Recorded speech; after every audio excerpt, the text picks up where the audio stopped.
Okay, I think we are all set up. Let's get to sewing.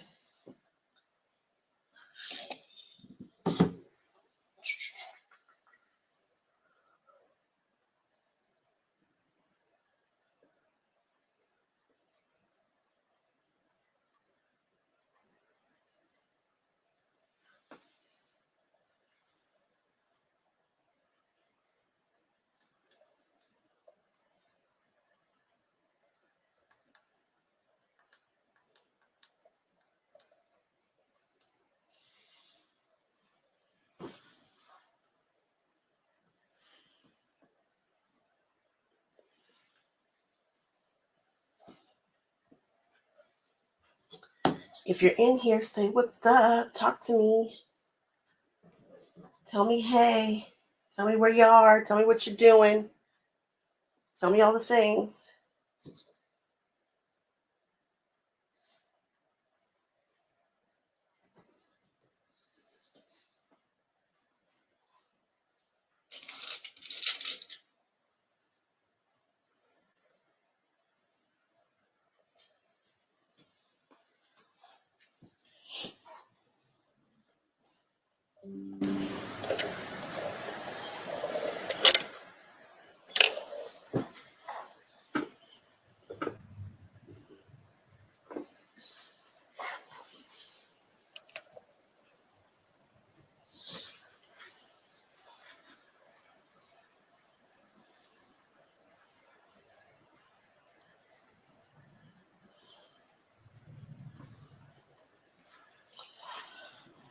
Okay, what's up out there?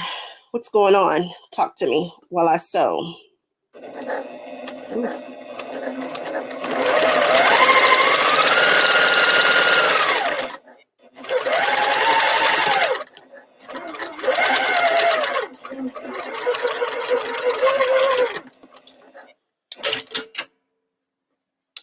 What's going on, Sahar? You are in Dallas, Texas. What's the weather like in Dallas right now?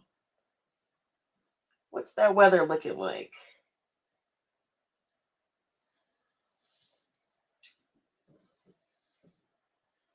I feel as though I will be in Texas again before this year is up. How on earth is that so off?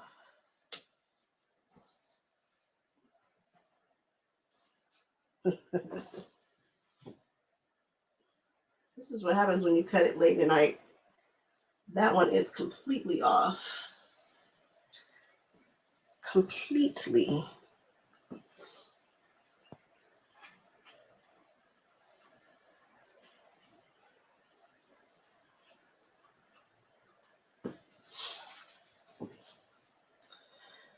"92 degrees, my goodness." Well, that sounds warm. That sounds very, very warm. All right, there we go. You guys see that? I cut this half an inch long. I hope that's the only one that I did that to. Otherwise, we are going to have a very interesting... Actually, we're not going to have any kind of problems because we have plenty of leftover fabric. So, have you guys seen the free pattern from 3 Yard Quilts? I was like, oh, it was just too easy, and I had an idea for it to pass up.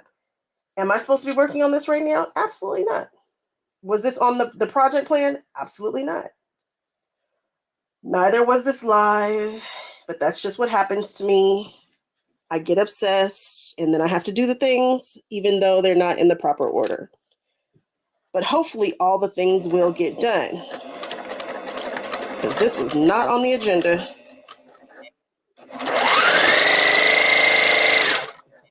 At all.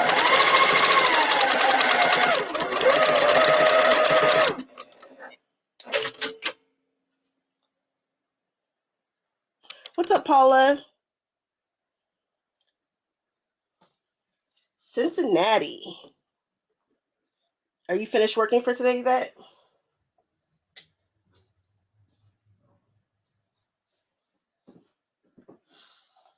So this is going to be, sometimes you just kind of like, whatever, I'm going to make this really quick. this is coming out so interesting to me. The colorway, the pattern, and it's so simple. I cut this out in like, I kid you not, seriously, in all seriousness, I think I cut this quilt out maybe 20 minutes, maybe.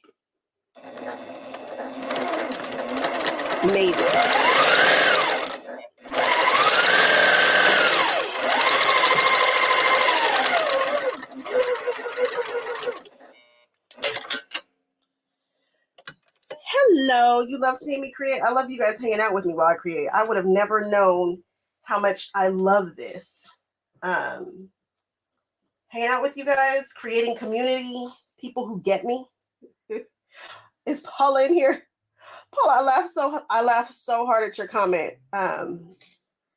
Last night or this morning. I believed when I said that I was going to just let go. I was like, I'm just gonna let this go, and whatever happens, happens.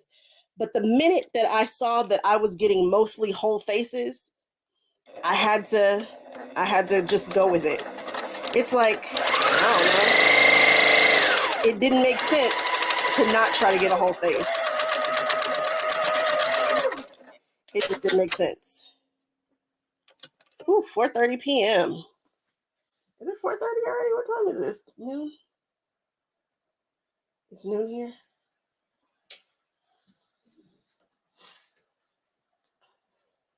Ooh, interesting.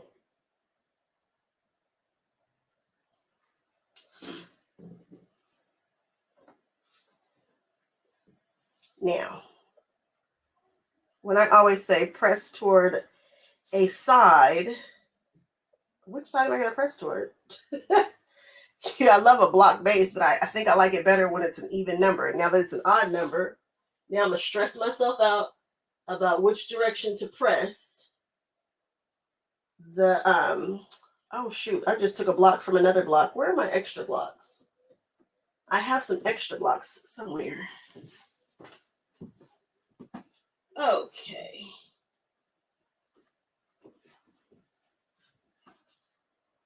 Here we go.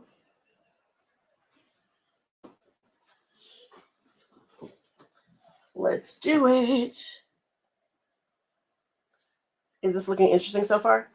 You guys want me to talk about how we came about this, how this all came about? Because I think it's interesting. That's wrong. I think this is supposed to go this way. There we go. What have I done? I've done something incorrectly.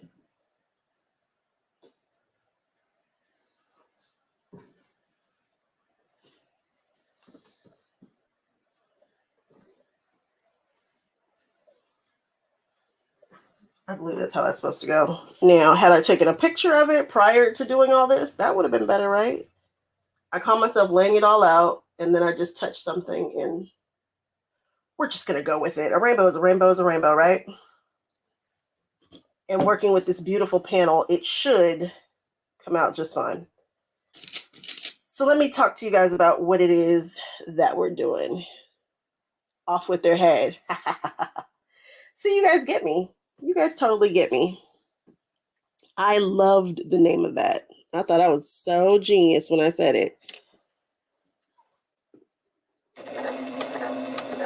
And you know what my favorite part? I mean, yes, I love the fact that it's color changing, but my favorite part are really those white blocks, the color changing blocks, and those snowball corners where her head really is cut off and it's just kind of peeking here and there. I think that's so cool. But again, I'm a weirdo, so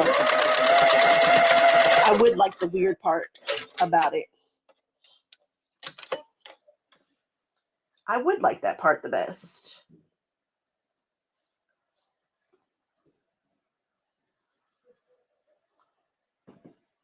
Let me just make sure that, oh, let me see. I need to look at this pattern. Oh, the pattern is behind me. Or it can be behind me.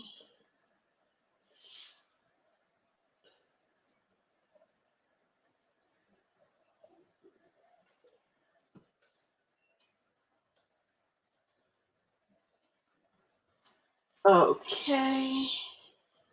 We are going to Fabric Cafe. I should have plugged the free pattern in the description bar, which I did not do. Why is it not? Oh, Fabric Cafe.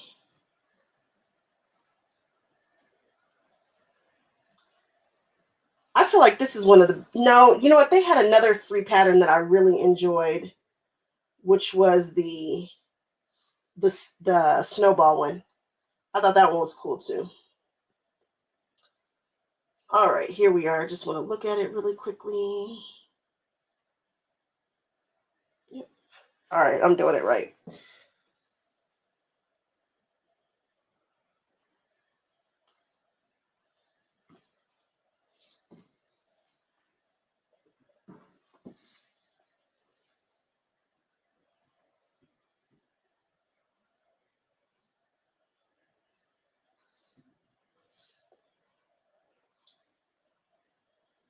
Okay, I said I was going to talk about this. So what makes this one interesting? You guys, the tutorial will probably go up sometime next week. I don't know if it's going to go up midweek. I think it's going to go up on our usual Friday tutorials. I think that's what's going to happen for this.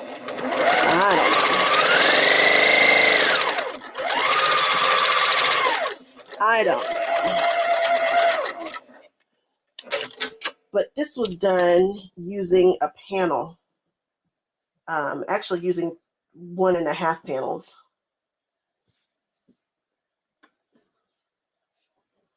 And there are so many cool panels out there. I don't know why I like panels so much, but I do. And I find that I have quite a few of them. I bought one yesterday, and I keep telling myself, stop buying all these panels because you're not doing anything with them.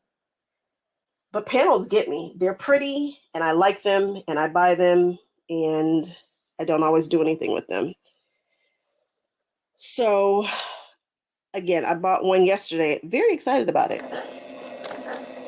I think I'm going to turn that one into some pillows.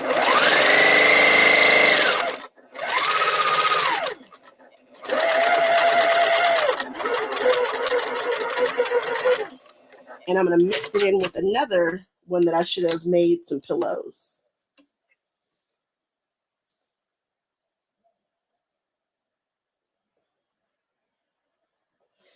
Anybody working on any cool quilting projects? You guys, there's a pattern that just dropped that I want to talk about so badly. It's by Tara Lee Quiltery. It's the cameos. Oh, my goodness. It is the coolest pattern ever. And I keep talking about it and I haven't bought it. And I need to hurry up and buy it. She's got like a promotion going on right now. And I want to catch it before the promotion is no longer in existence. So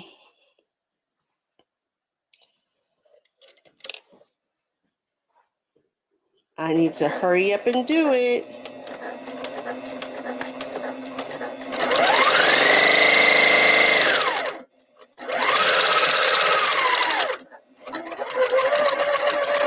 The pattern is called Cameos, and it definitely looks like a cameo, like the shape of it.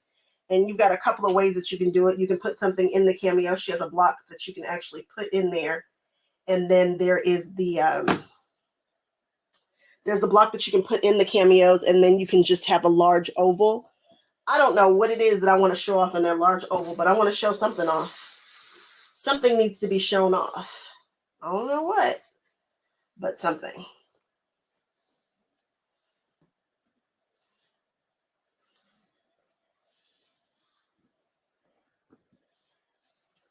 What else is going on in pop culture? Oh, Crystal Quilts. This is sad. I don't love it. Crystal Quilts posted that another quilt company, some kind of show, like some kind of show. I don't know exactly what show it was. I don't know. But they used her image of one of her quilts as the backdrop for all their signage, all of it. And she has a large following on Instagram, and she says, hey, you know, I really don't like to use my social media in this way. However, I need a lawyer or somebody who can help me out because they just took it. And, you know, I wonder, because I'm so new and I don't have a large following and all these things, how I would feel if another quilt company, just took my quilt picture and just used it on all their stuff and didn't say anything, didn't credit her, nothing. And I don't know.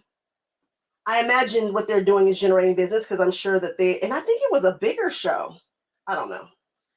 But that's a little bit of the drama in the pop culture world. But you know, when I think about it, I don't want anybody stealing anything I have. If I've worked on it, who would want their stuff taken like that? But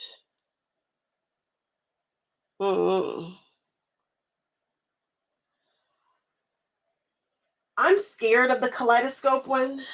And I found the fabric that I wanted to use for the Kaleidoscope, but I didn't get it. And I didn't get it in enough time.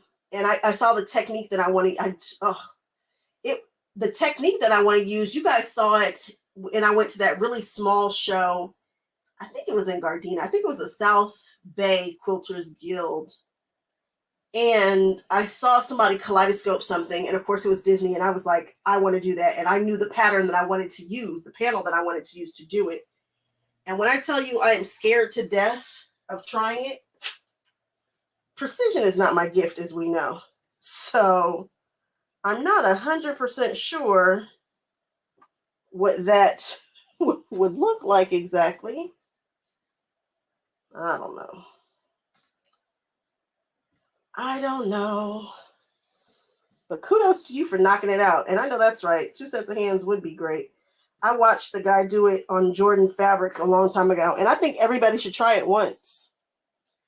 Just once. Just give it a shot and see what happens.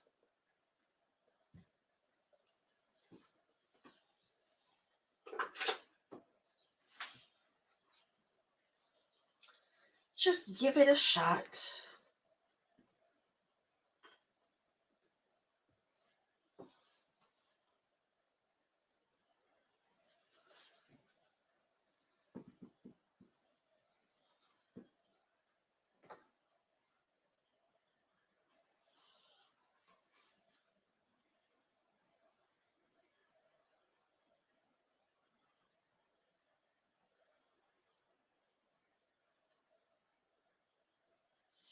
Earth Views. Why do I feel like I've recently seen that?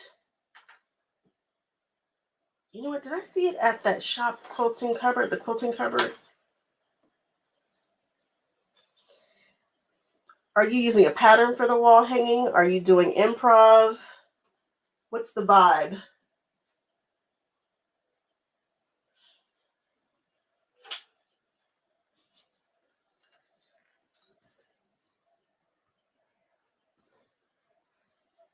Oh, I am so upset that I'm going to miss the Long Beach Quilt Festival here. I'm just so disappointed.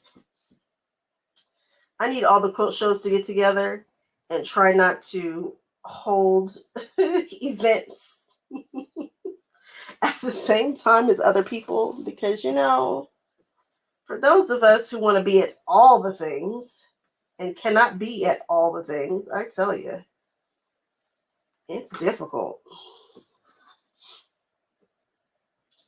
I want to be at all the events.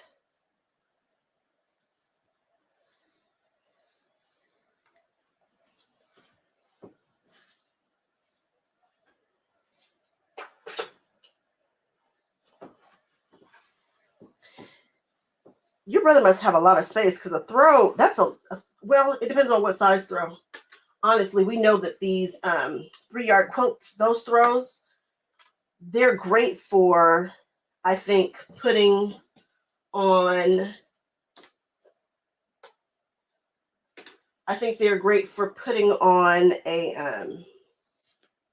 on the bottom of the bed, over a chair.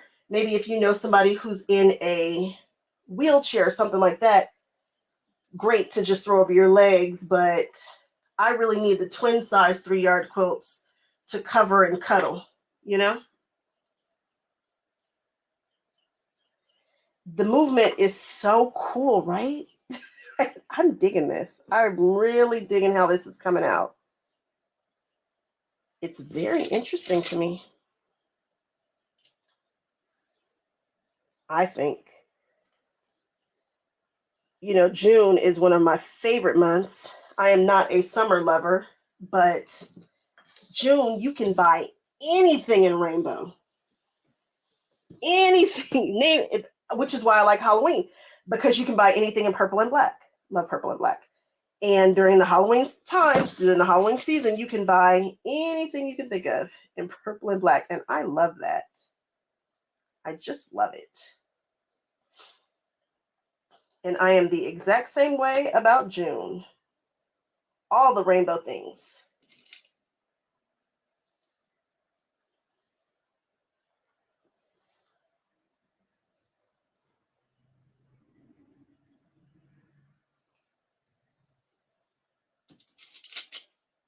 Thank you, Nancy.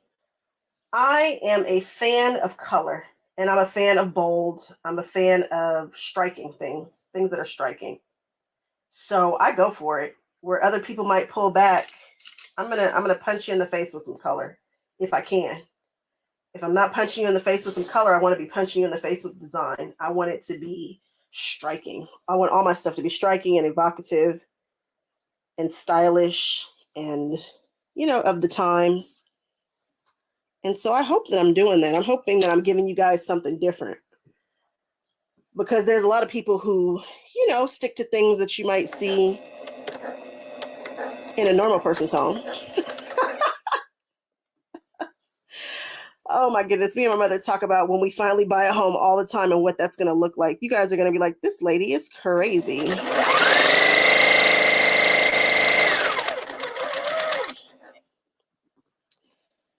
The little place where we live now,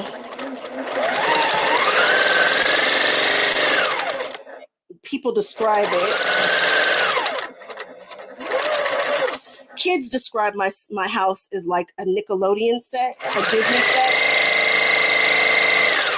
They're like, this is like a Disney set. Adults will say that it kind of looks like Alice in Wonderland kind of thing. And it definitely gives off, in my opinion, elevated. It's got an elevated Tim Burton kind of Alice in Wonderland thing going on.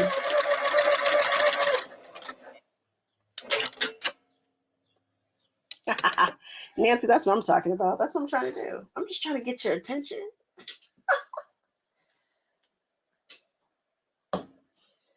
It's going to be a little bit larger than the 3. He's 6 feet. Dimensions of the backs are proportional to those in Pink Floyd's. Oh, nice. That's awesome. That sounds so cool. He's going to love it. Does he know he's getting it? Does he know it's happening?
Well, thanks, Terry. I'm trying to give it a little punch. And it's definitely edgier because we're using Alexander Henry fabric. And I had to get somebody to help me start managing my channel and trying, you know, to expand and whatnot. And we discuss branding a lot, like what's on brand for me. And I'd say, and we were a little nervous because I've got these big old rainbows, and sometimes the quilting community is a little bit more conservative. And I have a lot of, as much as I love color and whatnot, I have a lot of conservative ways about me. I'm not, you know, super duper young. So I've got some more traditional ways about me in some ways, but I was like, oh Lord, I'm doing these skulls. I don't want to scare anybody off, but I had to. It just went right. It just felt right. It felt perfect. And right now is the time of all the rainbow. So I don't know. This one's speaking to me. And guys, I'm actually obsessed with this. I can see how it's coming out. We've got Tula, Alexander, Henry, and a rainbow. And it's black and white. I am positively giddy right now. Positively giddy.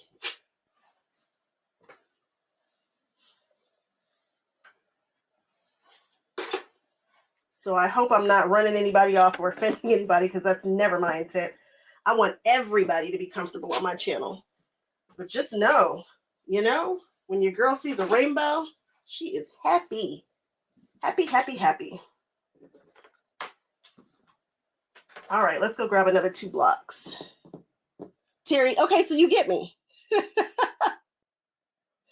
Thank you, Terry. I'm going to go grab 2 more sets of blocks. I have them laid out in an order in the other room. Give me 1 second.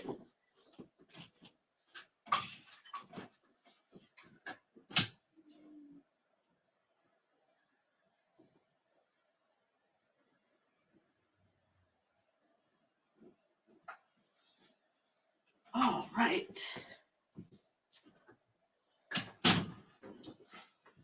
Let's work this one.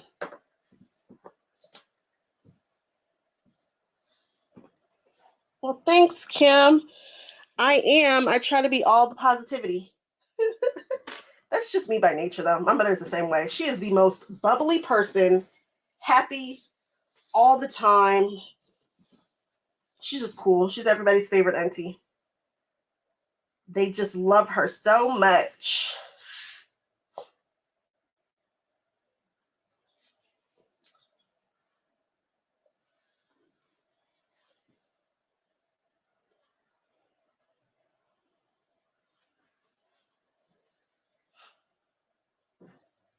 They just love on her.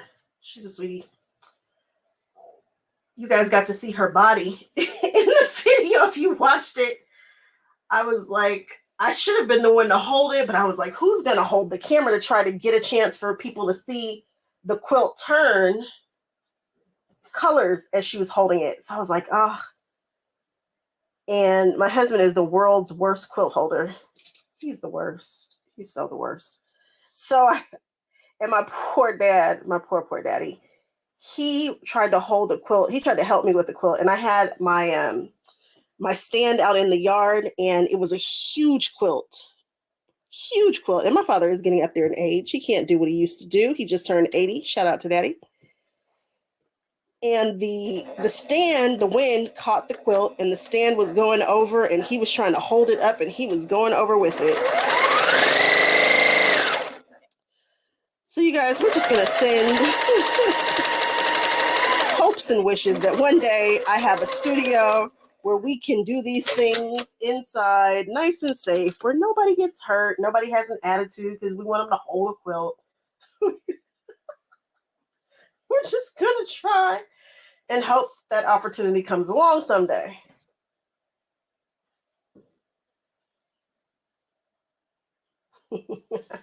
Poor daddy. It was such a huge quilt. It was a king-size quilt on a huge frame. And we were trying. He was trying to hold it up, and it just was not working out.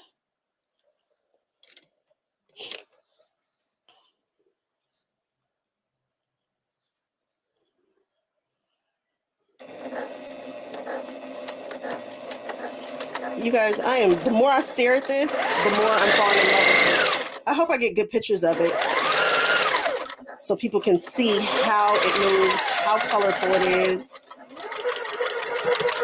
and a cool way to use this this panel without just, you know, using it as a big one-piece panel. This might look cool in that, what do they call it? Windows, something windows. What is that window pattern called? Oh, I can't think of it. You see it on a lot of Christmas, a lot of holiday quilts. It looks like you're looking outside into the snow. Everybody does it that way. Oh, I forget the name of that. But I bet this would look cool in that kind of way.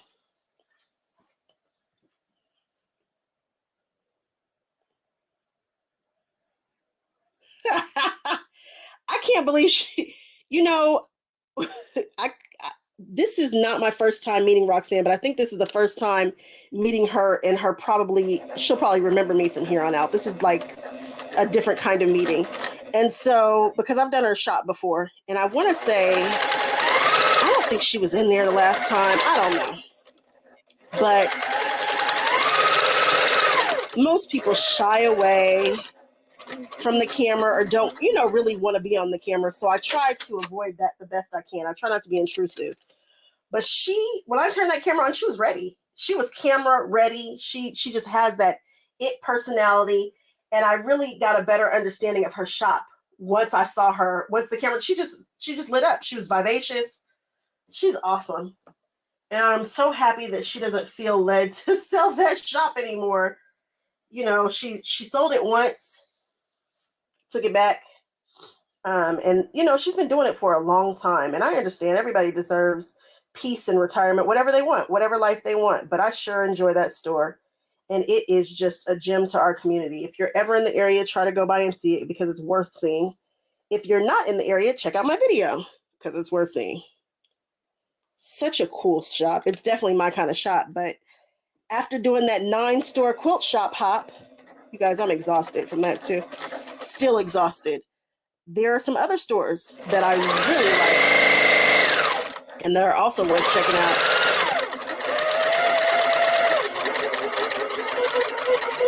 I really want to say all the stores. Rand, we're talking about Roxanne's Wish and a Dream. If you look on my channel, if you Google it, if you Google Roxanne's, I think my face comes up. And she's just an amazing lady with an amazing shop.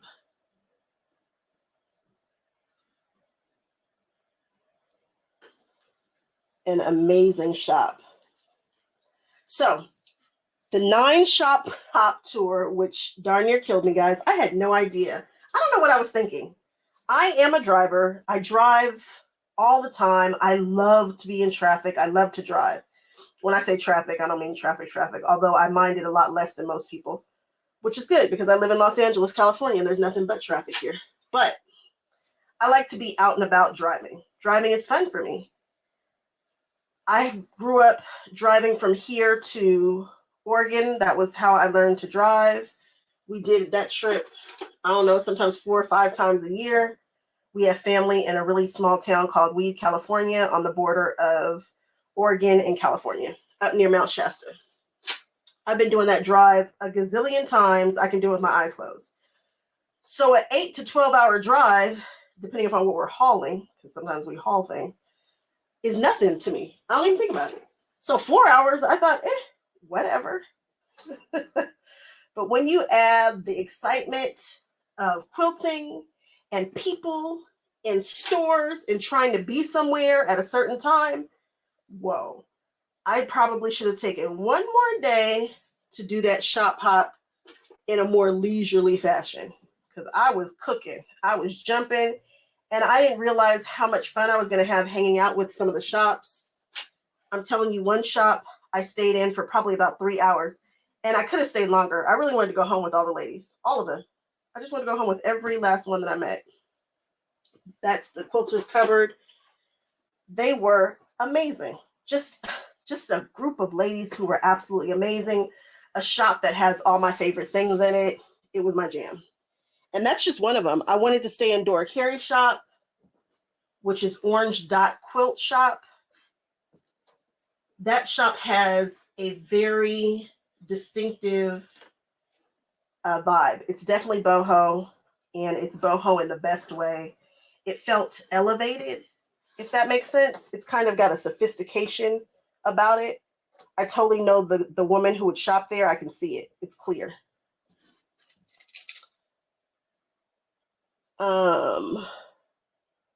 Okay, Terry. Now, the creation station.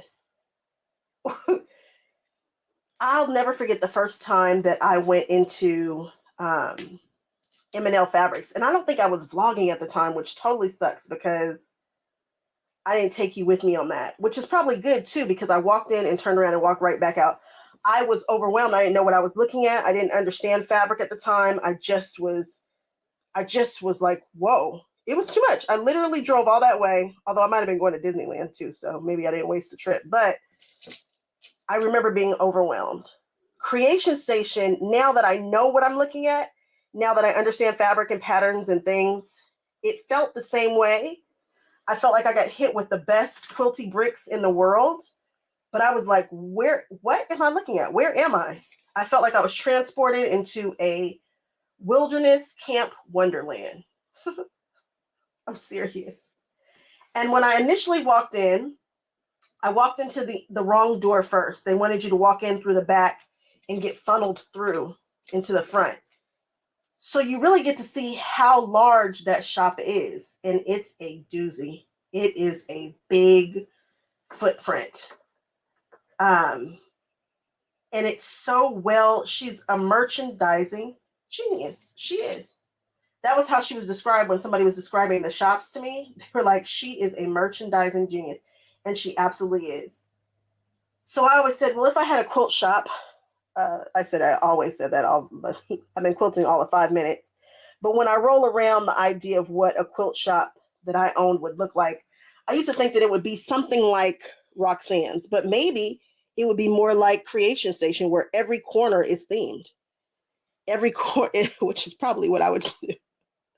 You know, it's probably exactly what I would do. The cooking section with all the apron patterns is just, I would need a big footprint though, obviously, to do that the way that I would want to do it. But the cooking section, oh my goodness, the denim section, there were so many amazing samples. So many amazing samples. It's like she found the best. I don't know if she does it all herself. I don't know if she has her workers doing it and she just found the workers that are the best at doing that particular theme or what. But I just love the fact that it even existed. To see a denim section, you know, we all see denim quilts and denim items and things, and we all think, oh, we could probably do that or want to make a bag out of denim. But to see it all put together in a section with patterns that are appropriate for it with the samples, you guys, she just absolutely nailed it. That shop was an inspiration in so many different ways. So many different ways. And I definitely will be going back for sure. For sure. And that was just the denim section. And then there's the baby section. I didn't even know there were those things that you can make for babies. I'm so sick of seeing people do baby quilts. And if anybody's doing a baby quilt, do not be offended. It's just the norm for us. You know, everybody's like, oh, a baby quilt. And you should do a baby quilt, but there are other items that you can do with, there's other baby stuff that you can do that's handcrafted. Now, I really do love quilting, guys, all things quilting, but sometimes you want a quick finish. Sometimes you want to do something that's a little different. I should say sometimes I do. Maybe you guys love doing all quilting all the time. And if you do, that's your jam. No judgment. However, sometimes I just want to do a little something different. And so to see her item section, it never dawned on me to try to make the baby stackable toys. You know, I should have bought that pattern. I should have done all the things, but it was just amazing. I loved it. That one's right, and this one should have been left. Absolutely amazing.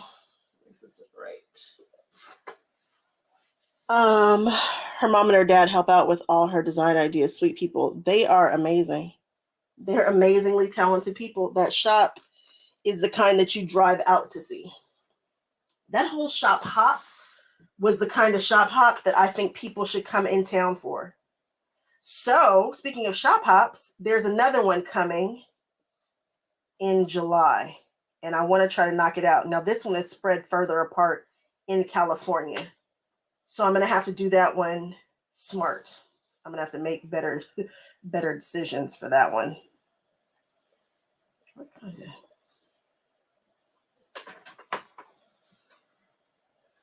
But I was like, should I even do it? Did you guys enjoy it? But you know, it turns out people enjoyed that. So I think they're all shops. These are all shops that I've been to before. The only one that I think I don't have on my channel is Cotton and Chocolate. And they're a huge channel. Fun fact about Cotton and Chocolate. Before I ever became a quilter, I went to QuiltCon when it was in Pasadena, California.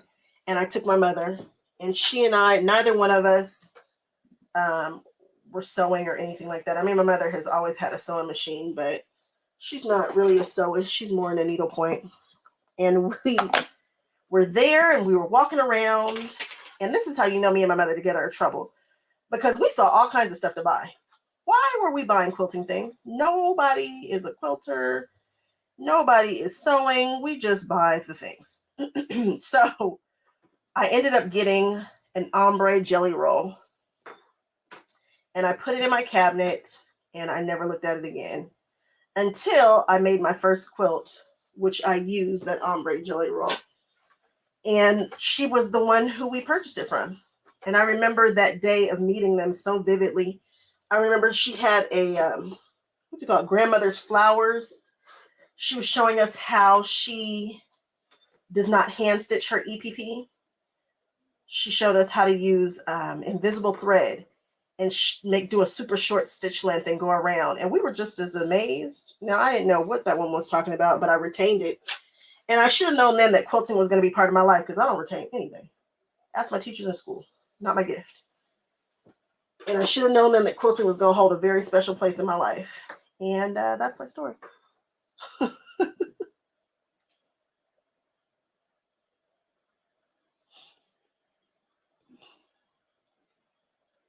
Oh, that's super cute idea, Terry. The color books. And Lord knows I have a bunch of colors. I think I did do, you know, those panels. Again, another panel. The panels of the books. I put together one of those on my channel. It has a matching puff quilts on there. I know that people love puff quilts, but I'm not 100% sure you could pay me to make another one. I'm not sure. That puff quilt was not, I don't know. Everybody has their thing, and people swear up and down that they do them with ease. But a puff quilt is heavy on your shoulders, and you got to really want it. And it was a lot of work. And I think I did I think I've done 2. Or like a puff pillow or something. But that's one of those projects that is behind me, and I'm happy. I see them. I think they're pretty. I've seen them. They kind of were in style, really heavy at one point, so I know that they'll come back. But puff quilts, my goodness. You've got to have, in my opinion, space and the real desire to want to do those, because that sucker was heavy. And I sew standing up, and I do not have a huge area. So I'm using what I got. And that one there was, it took a toll on your girl. People love them though. This one was like, you're not doing it right if it hurts. And I'm like, maybe I just don't have the space. Is that possible? Maybe I just don't have the space that you have. But the best method, I think, for me, if I were doing it again, is to sew the whole thing together and then just split open the back and then stuff it, which gives you a much cuter puff, in my opinion, as opposed to trying to go along while you're doing it. I don't know. All right. So here we go. I'm just trying to get out some of these hard wrinkles. I thought I'd gotten them out, but I guess not. We'll just get them out together as we are leisurely sewing along. Ren, I was just thinking the same thing. I looked at the time. I said, huh? I said, what? I said, that's... But I knew it was going to be fast. I knew it was. I knew it was going to be fast. I'm telling you, it took me no time whatsoever to cut it. This is such a simple quilt, and I think it packs such a punch with the colors in this big Alexander Henry print. I'm loving it. What is kind of interesting, I hope that I get some of these skulls that are turned the other direction too, so that it doesn't look like I've taken a print that is directional and used it, but that's my own little whatever. Whatever. It's kind of like an I Spy. Find the heart, find the teeth, find a bone.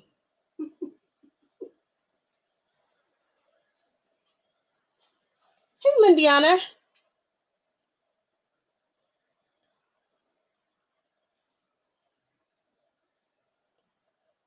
No. And after, no. And I was told that after this one, it releases, it'll be gone for a while. So if you want to get this pattern, you better get it now. And I love the fact that you don't have, it's no muss, no fuss. Like a lot of people, when they do a free pattern, they want you to sign up. They want you to do this. They want you to do that. Jump through a hoop. No, you just go and you hit the download button. I was like, wow, love that. Not that giving somebody my email address is such an issue. It's not at all. But I mean, we all have that email address for the junk mail. Not that you would do that. But anyway, I love that. I love how easy it was to do it. All right, let's do another row. We are cooking with gas, and I'm going quite slowly. I could be doing this so much faster.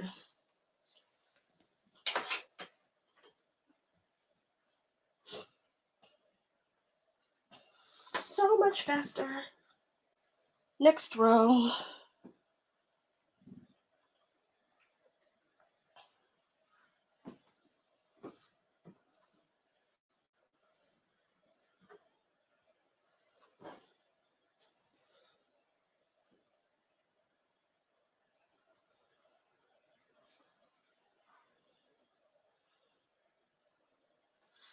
Thanks, Ran. I appreciate that. We were just talking about how much I love color. I want color, color, color to punch you. Just punch you in the face.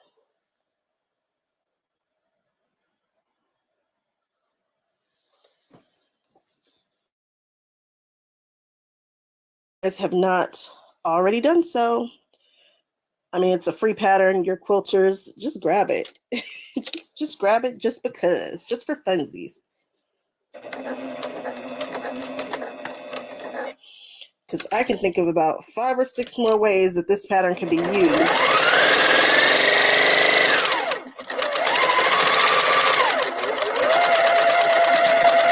In a really cool way.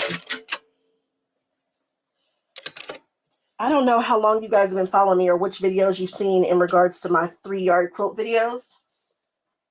But there is also a, what's happening here? Why does that look funny? Oh, because there's another 1/4 inch there. There's also which one is it? Is it Stepping Stones? I feel like it's something. What is it? Oh, what is the name of that? Is it a ladder? It's the one that has the M&M fabric on the back. It looks like Beetlejuice is climbing through it. I have some big, huge flowers that were appliqued on there with it. And I love it. I just love everything about it. What's wrong here? I love it. I love it. I love it.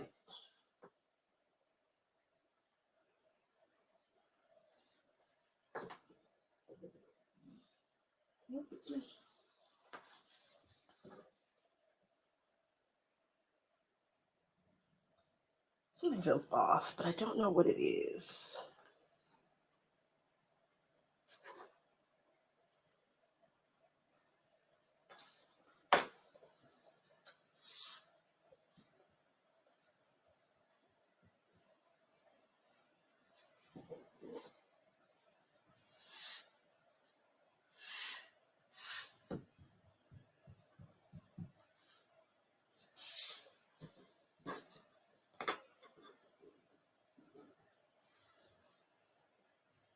Why does this feel off, guys?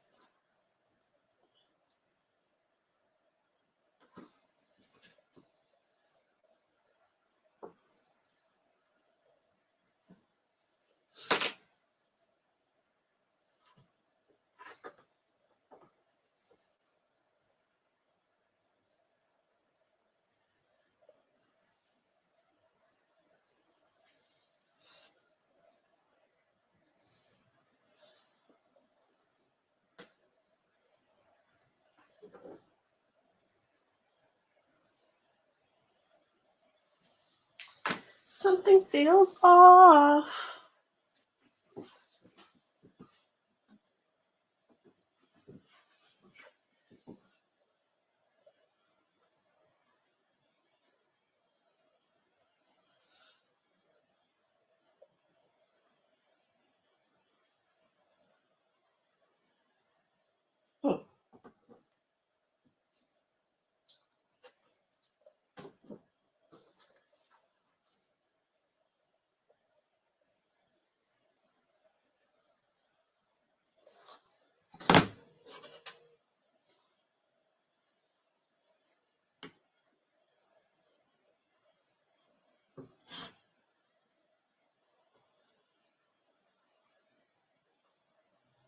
Having a quiet moment here.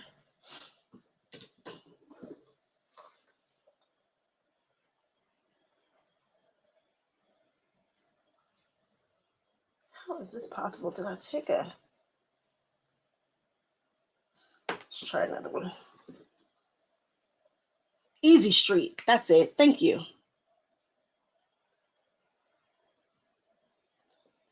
No, I'm not missing the border on the black and white side. So this one, they all turn this way, but I know that I cut one wrong for sure. And so I'm just making sure that I didn't cut the other ones wrong, but everything seems to be measuring right. I don't know. I don't know what I've done.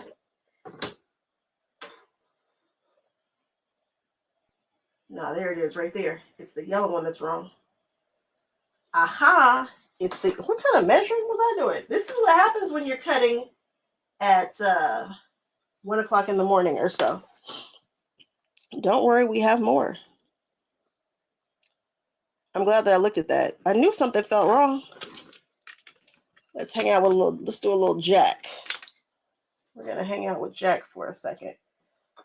Knew something. I was like, something is not right here. We found it. We found it. Easy Street. Man, you have the best memory for that because I don't know that I was ever gonna get there. So yeah, that's something that I think would be really cool with this, is to do the background in something, maybe if I were doing it again, I would do it in, and especially the, oh yeah, that this pattern really lends itself well to something like Easy Street, because these big strips here, there are 4 strips to each colorway. So instead of buying a yard of one color, go ahead and grab a quarter of 4 different colors. Actually do a half yard so that you can double it. Anyway, do the math, however you want to do it. But I think that I would grab a half a yard of each of 4 different colors, cut 2 large strips from each one, and do a black border or something. Mix it up. You could do 4 different colors with 1 solid. You could do 8 different colors. Again, I told you guys I had a million ideas for this. I told you. And sure enough, I do. So yeah. And then take some big applique. You could do any kind of applique. You could do rabbits, or I don't know why I'm thinking rabbits. There's an applique class that I saw the cutest rabbit, and I thought, well, that's awesome. But whatever applique, the flowers, those big flowers, small flowers. It's funny that we're talking about this because I thought about revisiting that quilt today. I really like that quilt. I like that colorway. That was one of the best quilts that I've ever done. And it was a twin size, but I gave it away. That went to charity. Did I do one that matched it? I feel like I did. I feel like I did a quilt that matched it.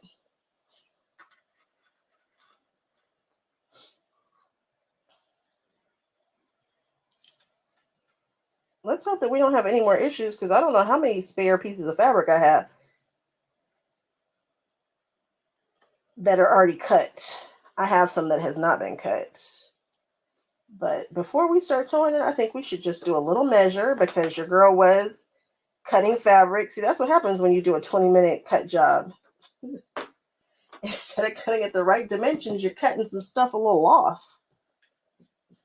A little bit off.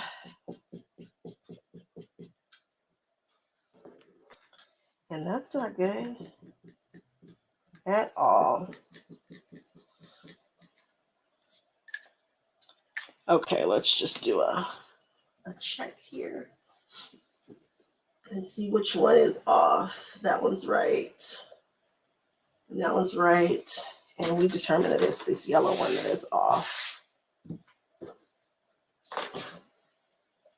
So now we know that I have cut a yellow one off and I should have, and it's off on one side, not off on the other. What I should have done is marked my ruler last night, and I did not. But I should have.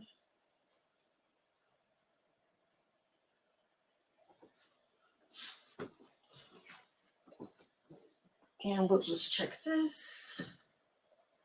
Looks good. Looks good. Now we're cooking with gas. All right, guys. Back to our regular scheduled programming.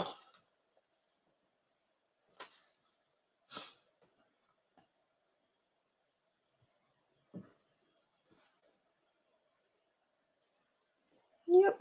Okay.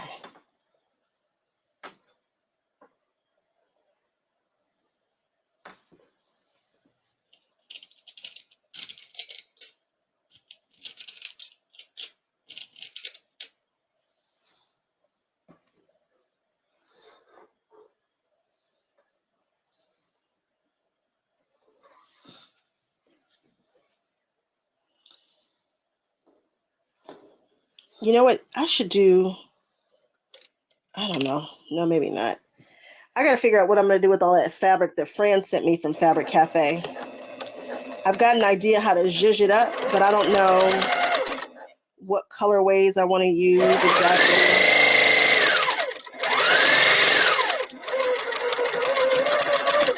I don't know.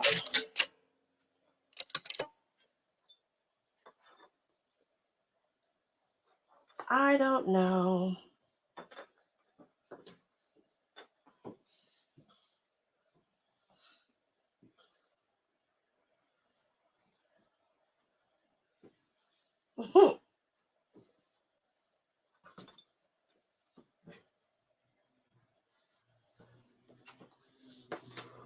Any patterns you guys want to see me tackle? Anything specific?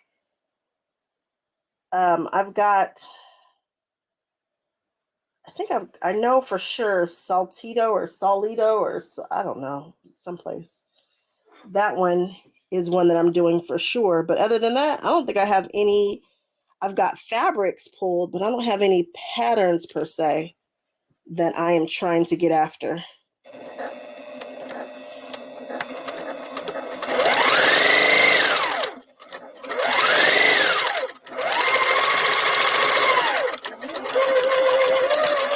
They have so many books coming. I mean, those books, they release books like just pop, pop, pop. So it's hard to keep up with what's the newest stuff.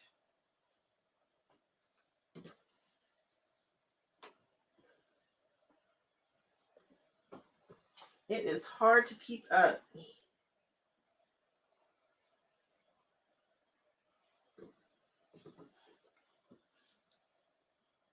Entwined? Is it intertwined or entwined? What book is that in? I'll do it. I will do it. Let me look at it. I'm going to look it up as soon as I finish this one. And I have so many 3-yard quilt fabrics. Is Entwined that one with that one out of Modern Views with the green and the blue fabric? It seems like it should be named Entwined.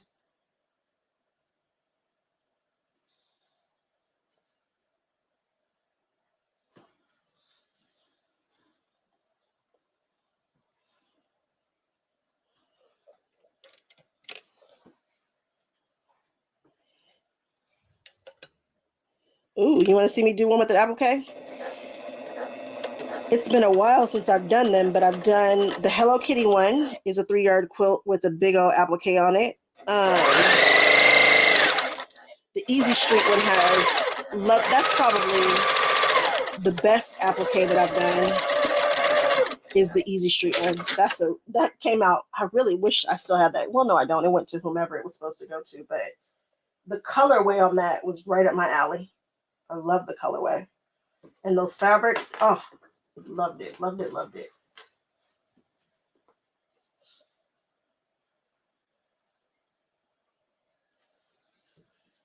Absolutely loved it.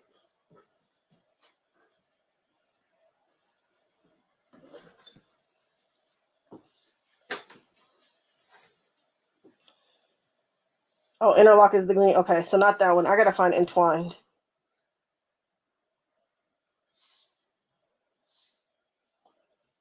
I'm very excited to see what it looks like. It's in Quick as a Wink. Okay, I'm gonna look up Quick as a Wink. And I don't think I've done it. I don't think. Let's see, Quick as a Wink. Quick as a, and since I'm already on the site. Let's see what Quick as a Wink has here. I definitely have that book.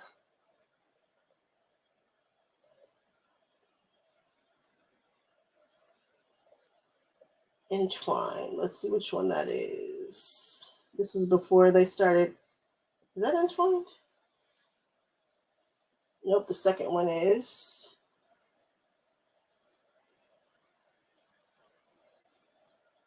It's the red and the black and the white one.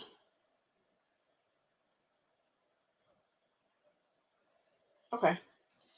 I don't think I have any good colorways for that. I wish I would go buy some more fabric. I better not. See that? I was just about to talk myself into buying more fabric. Do you know how many 3-yard quilt fabric kits I could do with all this fabric around here? And you know me, I'm always preaching, don't buy fabric unless you have a project. But you know what? That's one of the ones that I can do with the fabric that Fran bought. I think I can do something cute with that. Okay, so it's the red and the black one. All right, I'll put that on the list. That might pop up sooner than you think.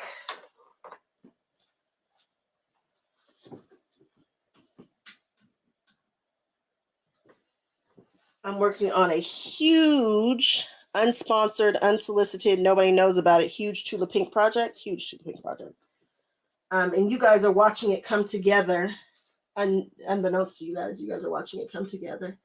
So this far we have the cushions and the tuffets are coming. I don't think I've done anything else specifically for that project that you guys have seen. Things have been filmed, but in regards to what you've seen, I think that's it.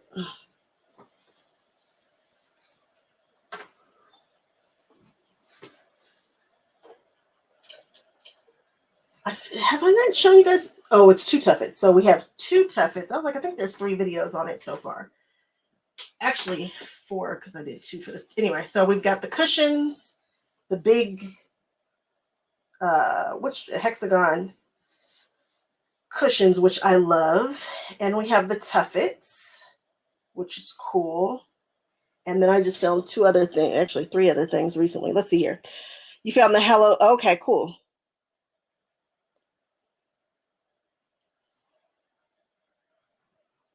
$5 a yard. You talk about a win, Lisa. Oh, guys, if I haven't told you guys, if you guys haven't heard, there's a quilter here in Los Angeles, in Pasadena, who is doing a $20 quilt special. So she will quilt your quilt for 20 bucks. $20, she will quilt your quilt queen size. And she was going to run the special. She was going to stop in June. However, not enough people took advantage of it. She is starting her business, and not a lot of people took advantage of it. So I told my friends, and all my friends have gone to her, and she's super fast because not a lot of people have taken her up on this. I got mine back in a day. I dropped them off one day. I went to go pick them up the next day, and I dropped off multiple. So if you guys, again, she did mine, and she did a beautiful job on the ones that I gave her. I just felt like I couldn't pass up a $20 quilt offer. Now it's $20 on your first one, then I think it's 50% off on the next one, and then I think it's 40%, something like that. But $20 for a queen size quilt, where can you get that? Unless you have one at your house. So I suggest you guys check her out. Her name is Janine, and her website is Queenie's Quilts. And again, I love what you guys did see the third project, the quilt that I just did, the one that I released on Friday. That's part of that huge Tula Pink project, and that's the one that she quilted for me. And you guys can see the big, beautiful roses that she chose. Big, beautiful roses. It's $22 for the first, and then half off. Thank you, Terry. See, you guys are so my people and so helpful. I love that. This is really a community. We are really building a community from scratch. I love this. Thank you guys so much for helping each other out. I know you can't, Lisa. Good, Terry. I'm excited. I'm so happy. I want everybody to win in this quilting game. I want everybody to win, period, but she's so sweet, and I get it, because one day I'm going to be in that position. I don't think I'll be doing a $20 special, but one day I might be begging you guys to send me your quilts. And so I hope that somebody, shouts me out. So treat people how you want to be treated. And she did an excellent job. And I want you guys to get a $20 quilt quilted, because you just don't see that too often.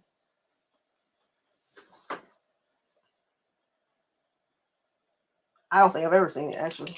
There are some people in different areas that charge less, but the going rate around here, around LA, for the most part, not any of the big shops, but if you can find a long armor at home, it's usually about 0.025-ish, somewhere around in there. There are some that are, 3 and 4 cents, even without it being custom quilted, but they're a little bit more expensive. I will probably be around the point, if I do it as soon as I think I'm going to do it, I'll probably be around the 0.2025 more than likely. I'm pretty sure that's where I will be. And we have been preparing for it. I just haven't talked about it much, but nice, Terry. So that's kind of, neither is mine, Terry. Neither is the one that I currently have right now. I wouldn't do a $22 special either, but she is, and she's happy with it, and she wants to do it. So let's patronize. We might have found our next best long armor. Who knows?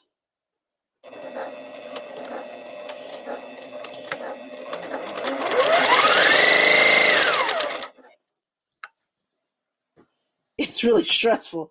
Well, I don't know. We'll see. We'll see how I handle it.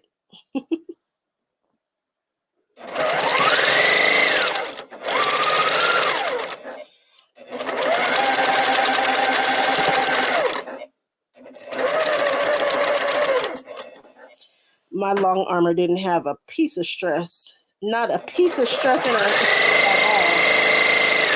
all. The long arm quilter that I had before, it was living the best life. She's the poster child for what a quilter business should be, what it could look like. She's amazing. She's fast. She is, again, the poster board for what a quilting business could be. I think that her experience might have been a little unique, but I would be watching her run quilts night and day, including mine. And she was just fast. She is fast. And I have her linked on my other videos that I used her. Her name is Madeline, and she's out of Lakewood. And she's also fast, and she's also been doing this for a really long time, and she's excellent at it. She's absolutely excellent. I just had to stop because it was costing me so much.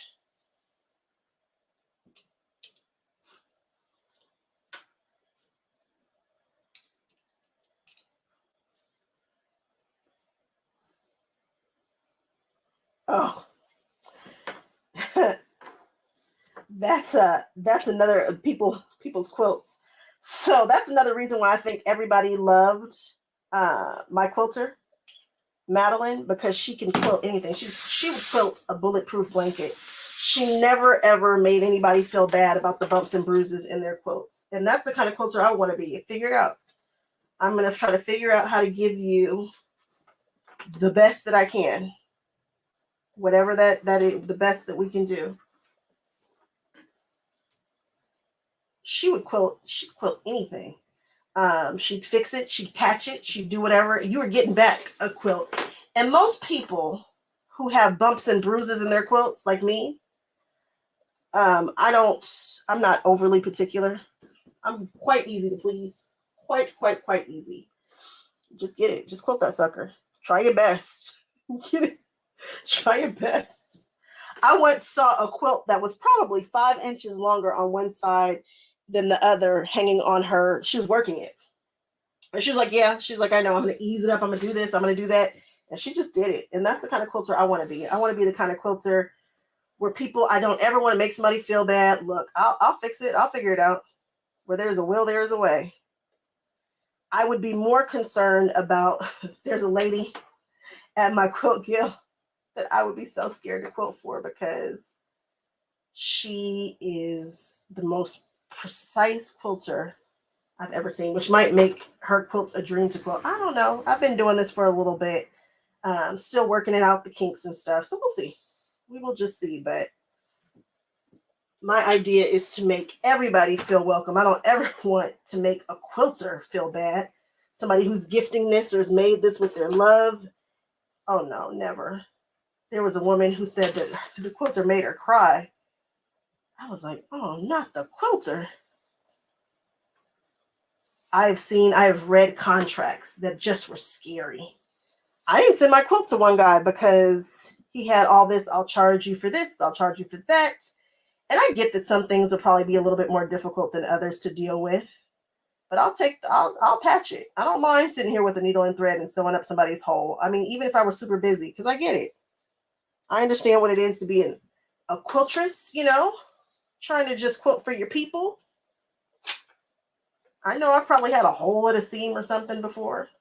I've met me. So I just want to be the kind of quilter that I want to go to. Buy lots of starch. What's up, Sherry?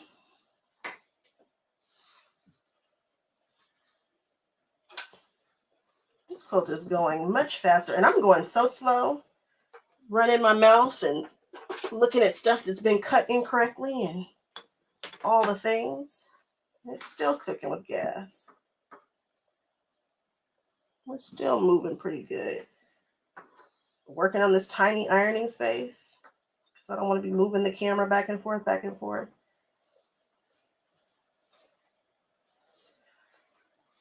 I should set up a third camera in here.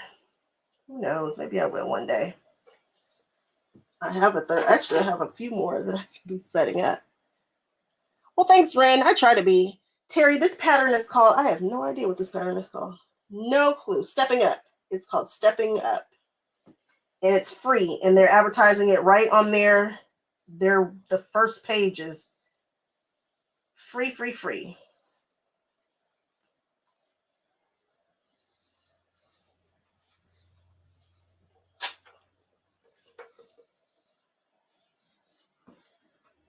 free pattern. Ouch, jeez. Imagine that, an iron is hot.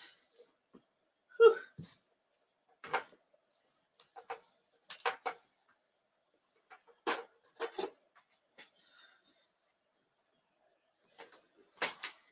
Isn't it coming out lovely?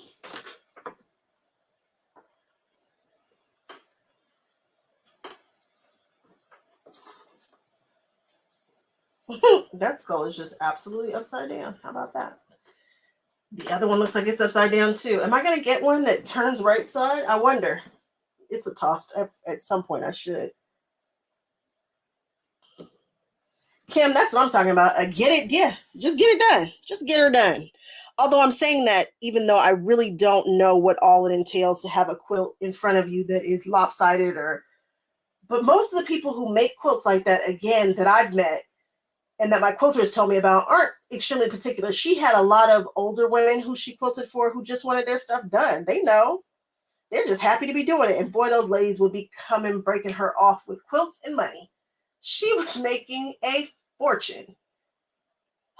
I would be coming out and 4 women would be coming in. I'd be there. There would be phone calls coming in. People, can I bring your quilt? She's like, sure. She loved it. She's good at it. And I hope one day to have a 10th of her success with the quilting business, should I choose to really go for it and do it. We're getting a long arm because, you know, I really want to show you guys finished quilts. Let me go get some more blocks. I'll be right back.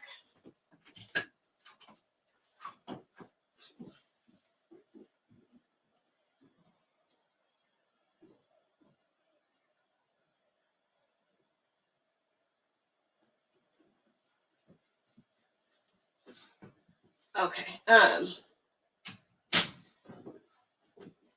Showing the quilt that I just did, the Off With Your Heads quilt. You guys, it felt so good to show you a completely finished quilt. I know that doesn't really matter to some people, but I want to show you a completely finished quilt. I want to show you guys how I'm quilting it. And it was just costing me too much to finish quilts. So I had to stop showing them that way, but I want to get back to it. I really want to get back to that because it just felt right. Having a gazillion tops around does not feel great for me. I want to show you guys completed projects. So, you know, at some point, I imagine I will be getting a long arm, another long arm because I have one now, but a computerized one so that I can cook a little faster. Yeah, Lisa, I figured people would like a free one, right? A free pattern? What? I hate that I didn't link it in the description bar. I wish I had done that. Enchanting from the Magic of 3 Yards or Sugar Pie from Pretty Darn Quick. I think I know exactly what Sugar Pie looks like. Lindia, it's not the best. No. Yes. Okay. The short answer, yes. I don't know why I'm making it short. Where am I going? We've got at least 3 more hours that we could hang out. The one that I have, I was going to do a whole video, and at some point I will. It was given to me by a woman who was moving, and it is a 16. It's a sweet 16, and it's on a full, huge frame, like the full frame.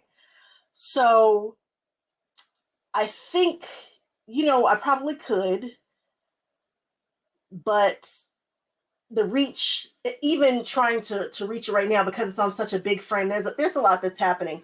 It's amazing that she even thought enough of me to do that. She's amazing. And it's great for me to practice and kind of understand some of the logistics about it, the footprint of it, you know, how I want to move around it, that kind of thing. But the machine that I want, that I'm going to get, that at least that we're in the talks of getting, is the Handy Quilter. Now, initially, I was going to buy the biggest, baddest Handy Quilter, which is the Infinity. But after talking to some people, after talking to a lot of people, And because it is literally in my home right now, I haven't gone out and got a studio, which I've been contemplating doing that too, because this thing is kind of taking over, just taking over. But until then, I really don't want something in the house that's running super duper loud. It's faster, but it's also much louder. And I'm the kind of person who quilts all through the day, all through the night, that kind of stuff. And if I'm running a business, I'm gonna be busy. We're just gonna put that out there. I'm gonna be busy.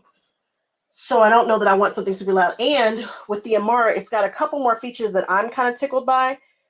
The needles I can felt with the Amara, and I'd like to be able to felt. You can't do that with the Infinity due to the camera at the bottom and that light. And I was told I'll probably never use the camera, the under camera. I'll probably never even think about it, nor the light, so. And the gentleman who breaks them down at the shop was like, you think you're getting more of a reach, but you're really not. You're pretty much getting the same reach as the Amara, the next Amara, which will be the 24. So they have the 26. I think the Infinity is 26 inches. The Amara, I think it's 24. And they did something weird. They named all their machines the same name except for the Infinity. So it's like the Amara 24, the Amara 22, blah, blah, blah, blah, blah. So just so you can do some straight line quilting. I get it. Quilting is no joke. It's no joke, price wise. And I enjoyed paying the woman. I did. I know that sounds silly, until it just got to the point where I was creating a quilt a week. These past 2 weeks alone, you guys, I think I did 6 quilts in 2 weeks. I am cooking with gas. I'm rolling. And that's not all the projects I've done. It's insane. We were talking about it today. And I'd like to show finished quilts. And so how can I afford to do that and this? It's a bit much. And I want to control it more. Imagine that, the control freak wanting to control some more stuff. But when I say control it, I probably want to design it a little different. I want to show you guys some funkier things you might be able to do with your long arm quilting. Some different ideas with it. I'll probably come up with something kooky and crazy, you know me.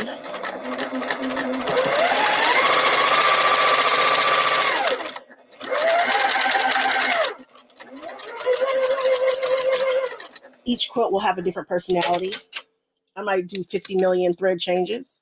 Who knows? Who knows what I'll do? But if you know me, you know something's coming. So as much as I love my quilter, because she's amazing and an inspiration to just women in business and everything. She's just amazing. She really was. She came around at a really good time in my life. But she also, when I met her, she had 1 long arm. She now has 3, and I swear that was because of me. And so I swear that was me. Which is a little presumptuous, I know, but you guys, it just seems like out of nowhere, she just had a gazillion long arms all of a sudden.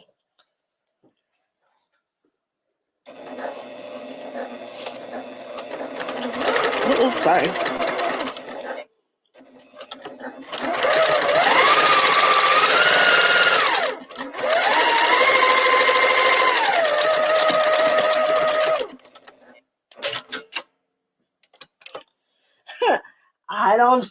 I don't know. Angela Walters is something. Woo, she's something else, isn't she? She is something else, but maybe kind of in that same vein, somebody who's doing something different, who's trying to add to the quilting community the best way I know how. Do something a little different, because she was just, not of her time, she's still around. And she and I probably aren't that far in age, actually, now that I think about it. But, yeah, she was a new kid on the block, and she came with something very different. And I don't know that I have anything different to add other than just me being me. So we shall see. Oh, crap. The whole point of me putting these things on here is to know which direction to press. Oh, there it is. If you guys wonder, like, why is she putting these clips on there? I pressed these seams to this direction, so now we're going to press these seams to this direction. And I'm just going to put a little clip on there, and that's how I know. I get so frustrated about which direction to press seams. And I don't love to press seams open unless I need to press seams open. If there's nothing touching something else, then hey, I think the best bet is to go ahead and push them to a side, nest them. I believe that it's stronger. I know I might be the only one who thinks that, but if you're pressing them open, I also think you need to shorten your stitch length. I might be crazy, but those are my ideas about that.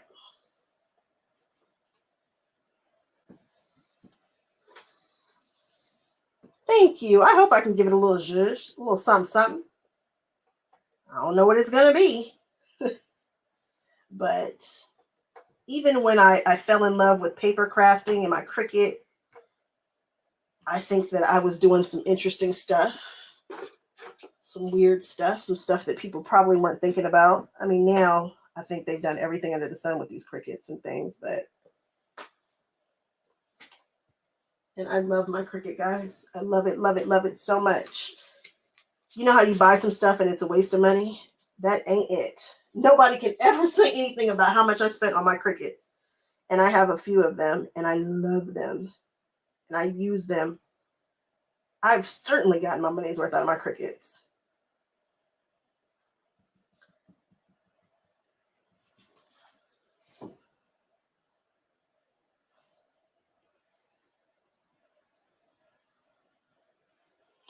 Well, Sherry, you talk about somebody who knows nothing about garment sewing. Nothing. I got nothing for you. They might press. I could see why garment sewing, the seams would be pressed open to reduce the bulk. I could see that. But I don't know anything about garment sewing. I am not the one who knows anything about that. You talk about outside of my scope. It is truly outside of the scope of what I know. I think they even sew it like a 3/8 inch. I don't know. And I think about making quilted clothing. And at some point, we can just assume that that's coming. Because I would love to have some custom pieces. But they'll probably be made just like a quilt would be made. Somebody's going to be like, why would you put a 1/4 inch seam? I don't know. It's what I know. It's just what I know.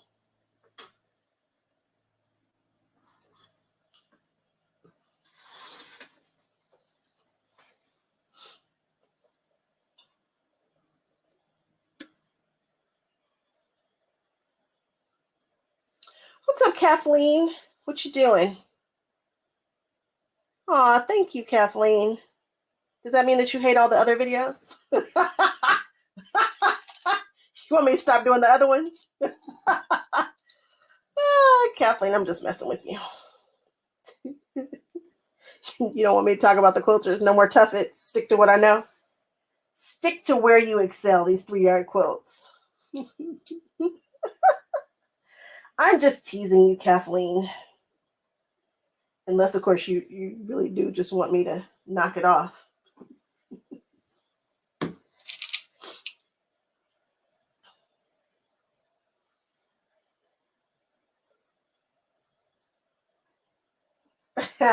You don't want to be at work. You just want to watch me. You just want to watch me sew. Good. I'm your escape. I am providing you with an escape for a moment. And you got something to look forward to. There's nothing better than looking forward to something, you know? I am looking forward to finishing this quilt so I can get to my next project. Because this quilt was not supposed to be happening. This is not on the list of things that I'm supposed to complete this week. Nothing about this is making anybody happy except for me. And you guys, maybe. My family, who is all very invested in this now. And when I say in this, I mean the whole channel. They are invested. Like, where are you? What are you doing? What can we do to help? It's amazing, right? And words to live by, something that I've always said in regards to my parents. I've never been the kid who wanted to get in trouble. I've always been the person who just wanted to do the right thing. That's just kind of in my personality. I don't buck the system. And so I used to always say, never disappoint the investors. And that was before I ever even got into this. And so my husband is invested in this. Everybody is into this, right? And they're all like, are you supposed to be doing that project? They are all over me.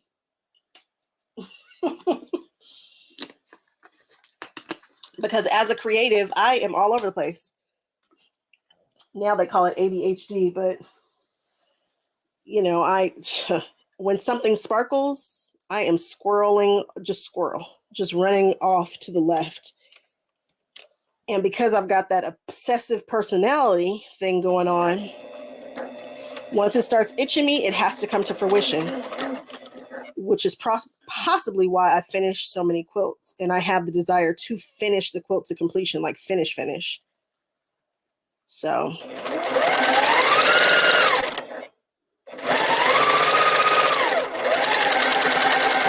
I'm glad to have found my people who get me. Yep, Sherry, this is the fabric that I got at the shop hop, right? Aren't you pleased to see me using something that I bought instead of just putting it away?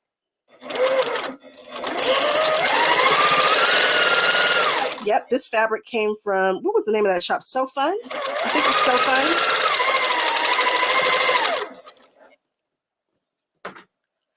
Yeah, Lindy, you get it. Lindiana, you totally get it. Creative people squirrel, which is why we need managers to kind of help us and keep us in line from doing that. And if my job were to manage me, I could do it. But as a creative, I just really want to be creating stuff and doing all the things. Something that's happening, you guys might have noticed it. Somebody's noticed it because all of a sudden this morning, I literally put my shop up. I don't know, like, it just went live, like just went live. Everything isn't even up on the shop yet, but it is live. And people, this morning, I woke up to a bunch of orders. Now, I really should be working on finishing up the things that I want to go up in that shop, but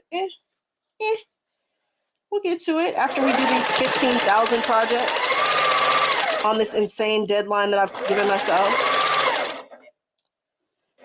So, if you've ever seen a t-shirt that you like, that I was wearing at a show, at a shop,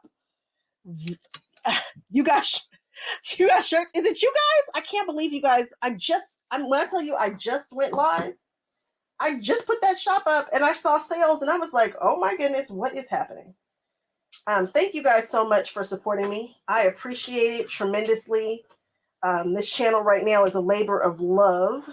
And so we've got to get it to be, it's definitely successful because we've created a community that's just ever growing, amazing people, lots of love, but we need it to be a financial success too. So we are implementing some things that should help that out. And if you want to support, that's a great way to do it. Hook yourself up with a shirt. And then when we go to conventions and stuff, we can all wear the same shirts, which I'm looking forward to. The first time I see somebody wearing one of my shirts, I promise you I'm going to break down and cry. And I'm not even a crier. But I guarantee you I'm going to bawl like a baby. I'm going to bawl. Like a big old huge baby. I came close to bawling this morning when I saw that you guys have been purchasing my stuff. I'm like, what? It's happening. Maybe they do like me. You know, it was such validation. It felt so good. So thank you guys. Thank you guys. Thank you guys. There's all kinds of stuff. You can get a shirt. You can get some pillows. You can get whatever you want. And they're all in the Matt Cox style. I get tons of attention when I wear any of those shirts. I can wear it to Home Depot. Quilters know. Quilters will ask. People who get it, get it. So if you're wearing the shirt, be ready. People are going to talk to you. They're going to ask. If you wear it to a quilt convention, if you wear it to your quilt guild meeting, they're going to say, wait, what? What does that say? The cut with courage. Oh my goodness, guys. People go crazy for that. I don't think pop culture's on there yet, but it will be soon.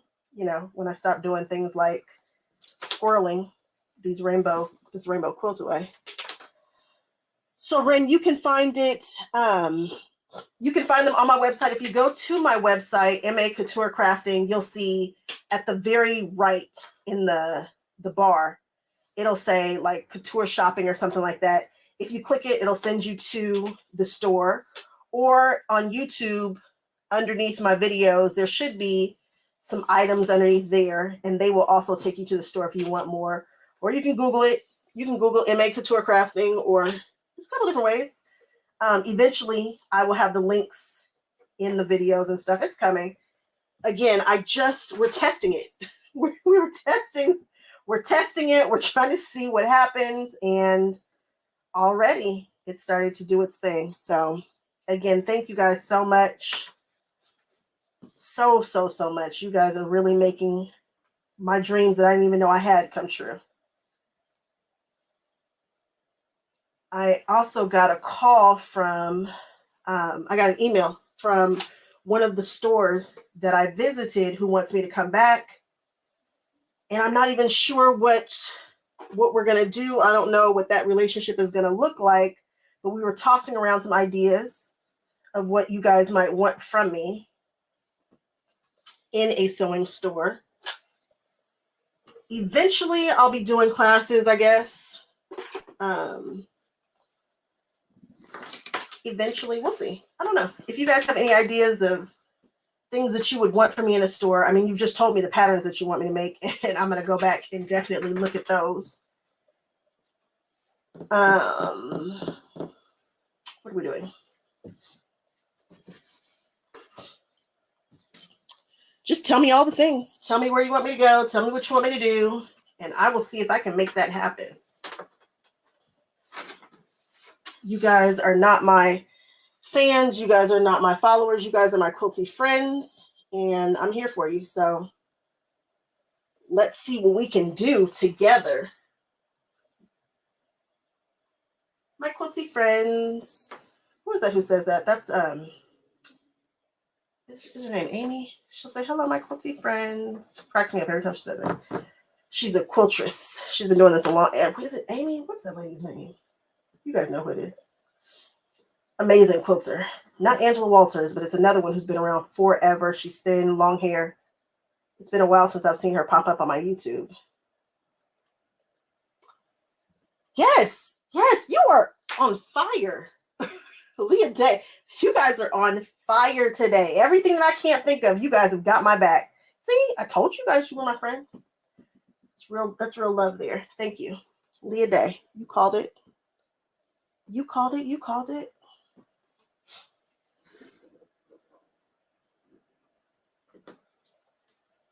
Okay, let's see here.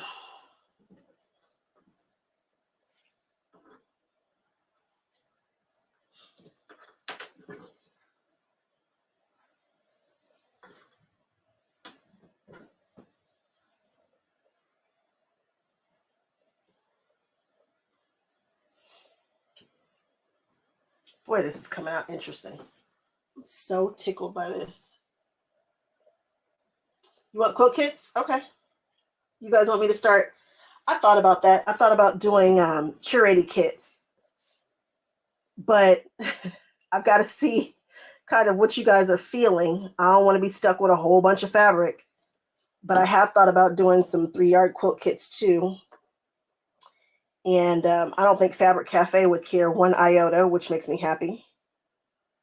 I've done some kits with, you guys bought that kit out a bunch of times. That's the crazy thing about it. I didn't even have very many followers at the time. Literal followers. I didn't have very many subscribers at the time. But that African TikTok quilt kit that we did with Quilting with Soul, she couldn't keep it in. She couldn't keep the orders in. They just were gone. But then I did one with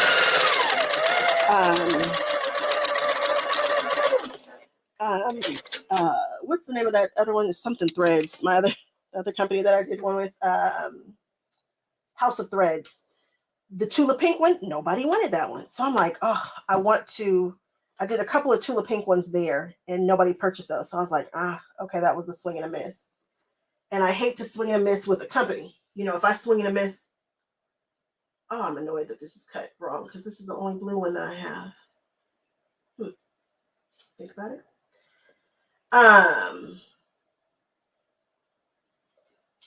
I hate that I do not want to swing and miss with somebody else's dime. You know, I want to be able to produce. I want to show that I can produce. So, you know. I don't have another blue one. Think about it. How do I want to handle this?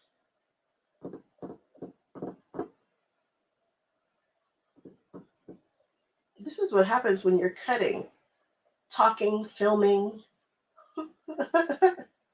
And I love this colorway right here. We don't really have an issue because we have tons of leftover fabric. We have tons of it, just not in the blue. We have it in red. We are going to cut a blue.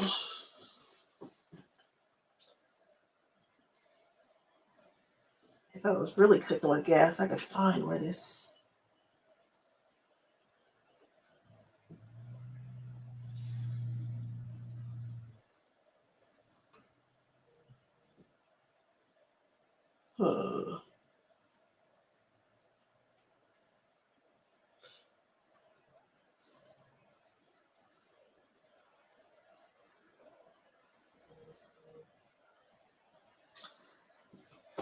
All right.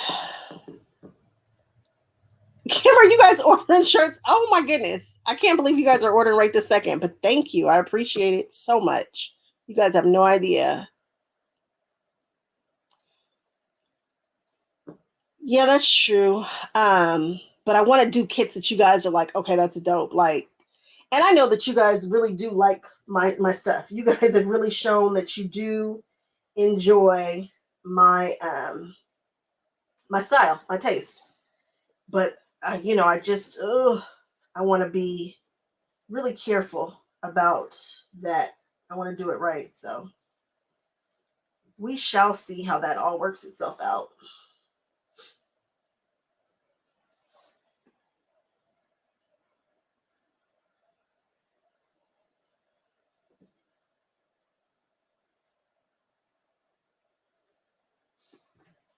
How do I want to approach this? We are thinking about it.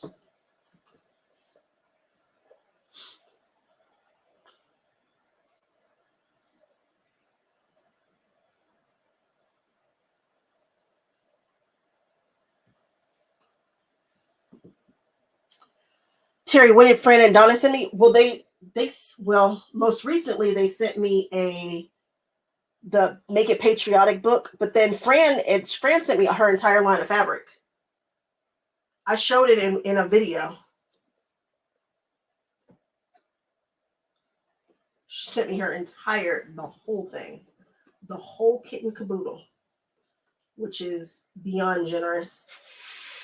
Because again, I am not a big guy, I'm a small fish. And the fact that they are just so nice to me, it just blows my mind. It blows my mind.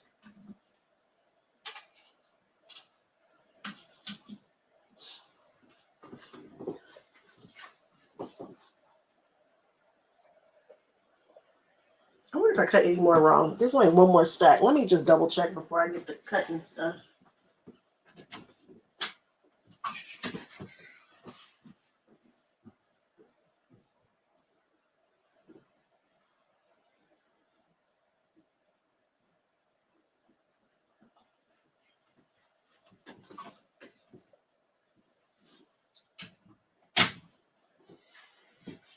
There's a woman named Donna who is their social media lady. She's their social media manager, and she has been just amazing and strategic. And just the relationship that we have has been great. And I'm so thankful to have them. They have been more than kind to me.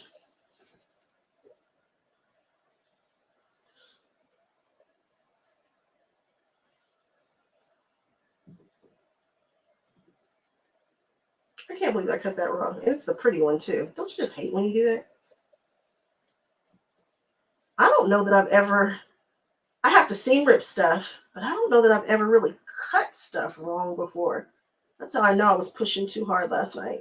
Just pushing, trying to do too much.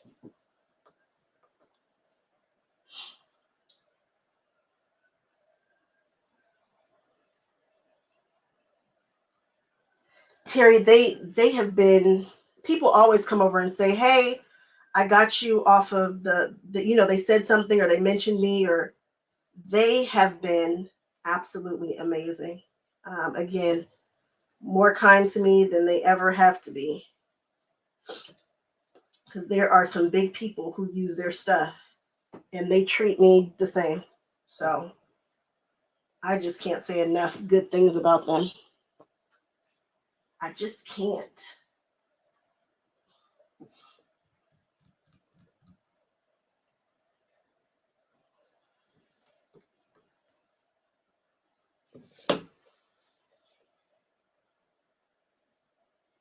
Where is this pattern? I don't even remember what I'm supposed to cut this stuff down to. Leave it to me.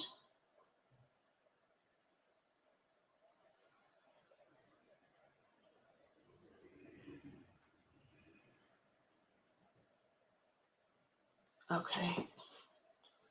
This is what we're going to do. We only need one, and I definitely want it to be blue, so we're going to do this.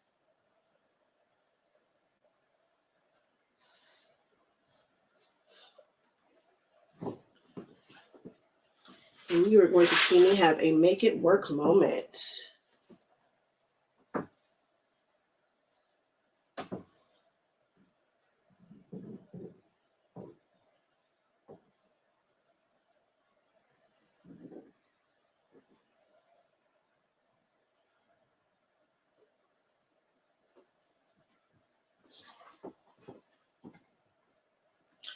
Terry, having met them in, where was I when I met them? I was with them in Houston, but I ran into them in Atlanta. Was it Atlanta? And got a chance to really chat with them, like really have some conversations, and they are amazing. It's an amazing family run business. What they're doing is epic. Their contributions to is this right? Because I could just see myself doing it wrong again, which would be so like me. Their contributions to this community are amazing. Absolutely amazing. Absolutely amazing. They are taking the quilting world by storm. Because if you noticed, which I did, I went to 9 stores on that shop hop. How many stores do you think have their have their books in the store?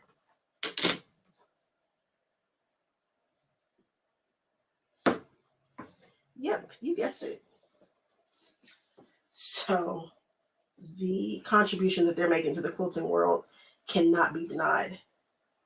It's a thing. And they're not the first people to do it, but the way that they're doing and the way that they're capitalizing on it is absolutely genius. They've got it. They figured it out, and they're not new to this. But their time is now.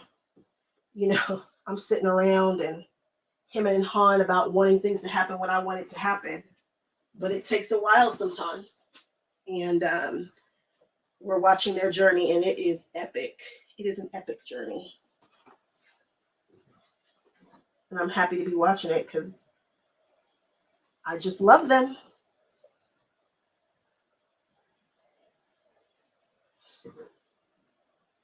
These curves have got my mind just wheeling all around. Now I need a strip. Do I have extra strips? No, because we did the whole thingy. But I could just seam rip and put one on there, which is what I think I'm going to do.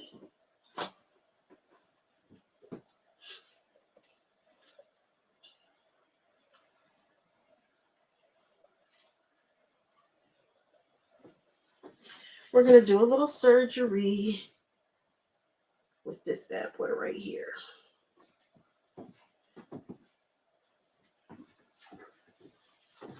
This is fun. Now we get to hang out longer.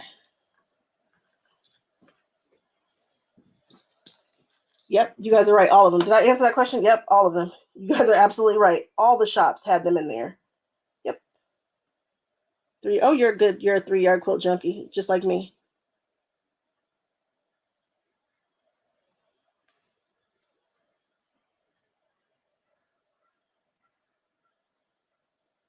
Sherry, people want to eat.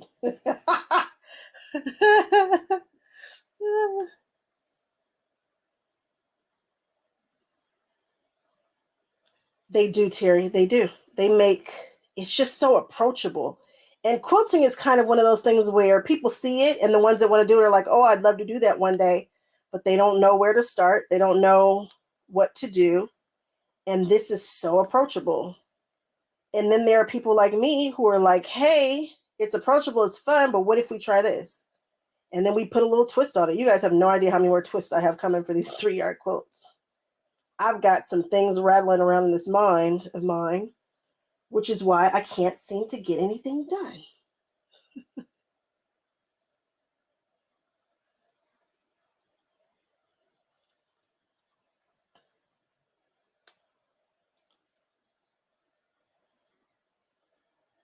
Oh, yeah. Missouri Star. She was one of the first people that I started watching. That might be how I found the 3-yard quilt people, too. It's very possible. Very, very possible. I started off, and I only watch a few channels, guys. I can't, could you imagine if I was sitting around watching all the things, too? It would just be too much. I try to keep my ear to the quilty streets, but there are only so many channels that I really watch. I do Donna Jordan from Jordan Fabrics, who is the most successful YouTube channel right now.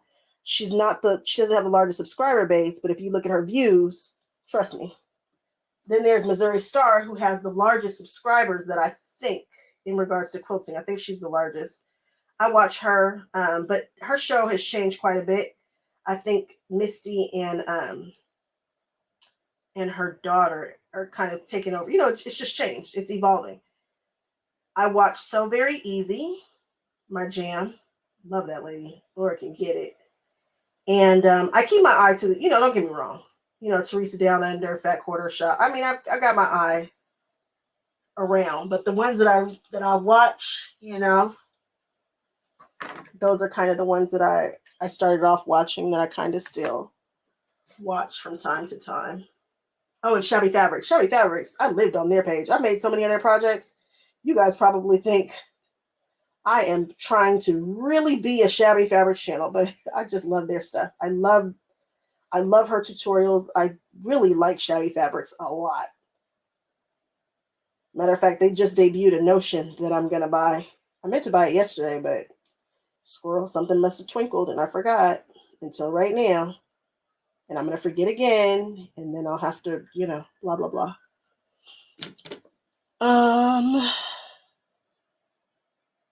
Kim, and a 3-yard quilt will always be a quick win. You are going to win, for sure. It's guaranteed. I'm over here seam ripping, and I'm still knowing that this is going to be a win for me. This is going to be an epic win at that. This win is going to feel good. I can see where it's going.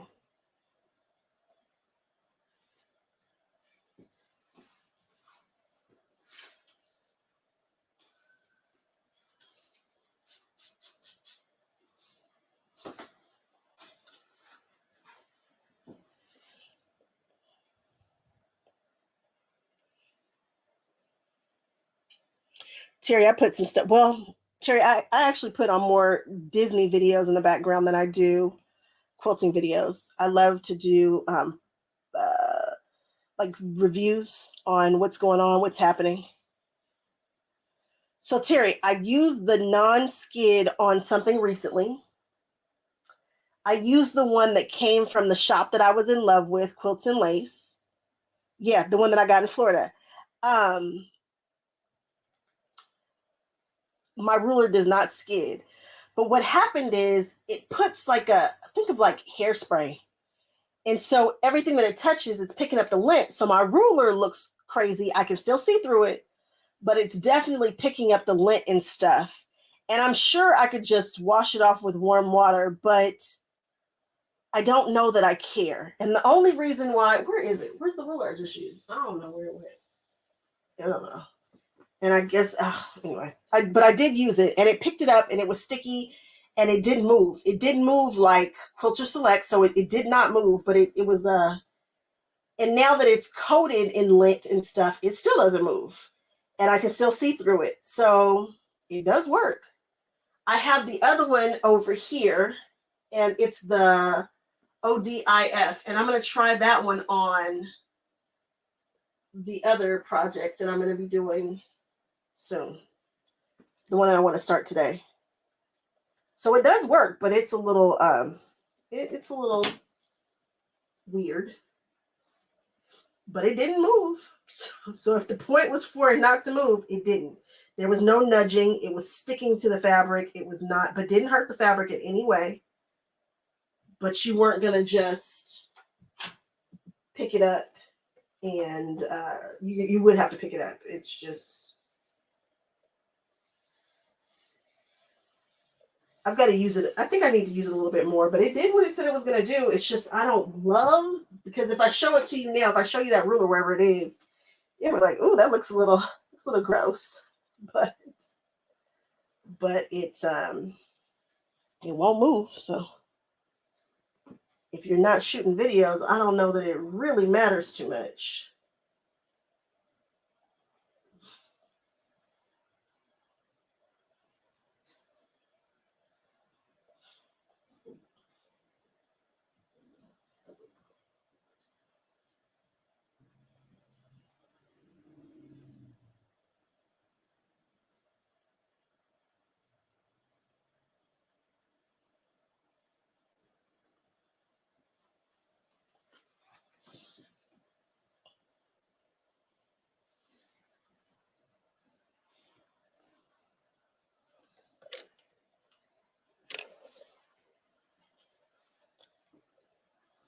Terry, I can't find Tyler. I've been sending Tyler email after email after email, and Tyler, I'm not able to get him, which is driving me insane because I need him. And I do not want to have to go find another Tyler. Tyler is perfect for me. And I'm like, crap, I can't find Tyler. Is Tyler avoiding me? Did I upset Tyler? And so I do not want to have to find another Tyler, but I might have to, because I've been trying to find him, and he might have just gotten so big from all the business that I sent him. Just kidding. I'm totally kidding. Totally kidding.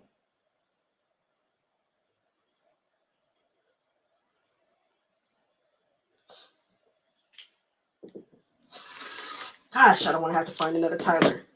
But it's kind of gotten to I've got to find somebody. I've got to find somebody.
We're going to catch that in the seam allowance and let it live.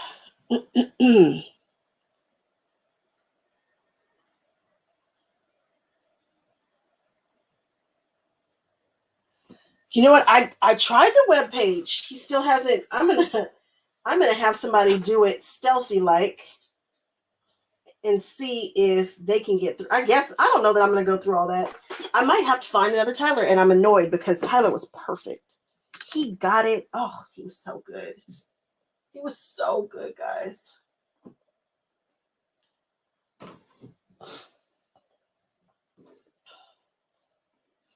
And maybe my stuff isn't going through. It could just be me. I hope it's just me. Which it possibly could be, because technology and me, we get along sometimes, but a lot of times we don't. So it could be me, but I've tried quite a few times and I think I better give it up. So Terry, that's what we're here for. To chat away.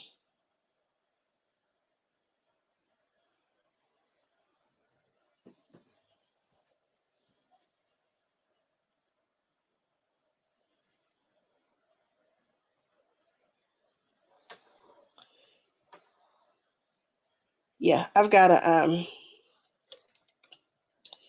oh, I don't want to have to find another Tyler. Tyler was so perfect.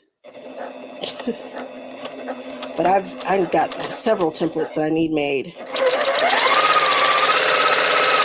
His pricing was great.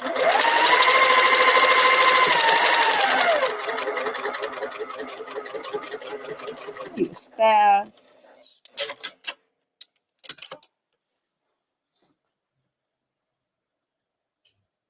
That's all right. We'll find another one. We'll be okay.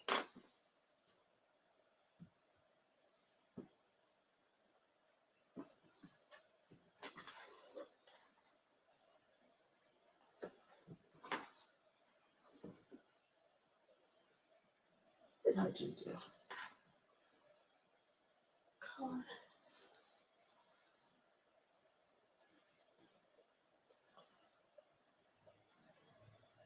All right, we're good. Nope. The chattier you are, the easier it is for me to do what I'm doing. And on that note, if anybody has got another template maker, I think Paper Pieces does it, but I don't know. I don't see it advertised specifically. So, and they are actually in the quilting industry, so they might be a little funky about duplicating something that's, but I'm asking for one. I'm not asking for anything that I did not already buy. And I think I'm going to want one for that Tara Lee Quiltery Cameos pattern.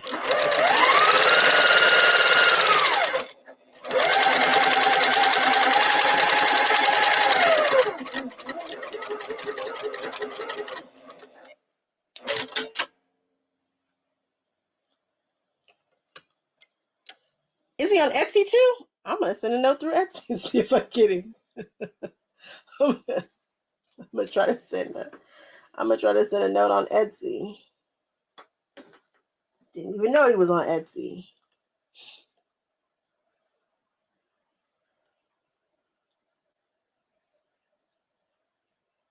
Oh, 48 blocks backwards. I could do that. I could absolutely do it. It could happen. Oh, this is going to be pretty. Okay, it works. It's got the same blue colorway.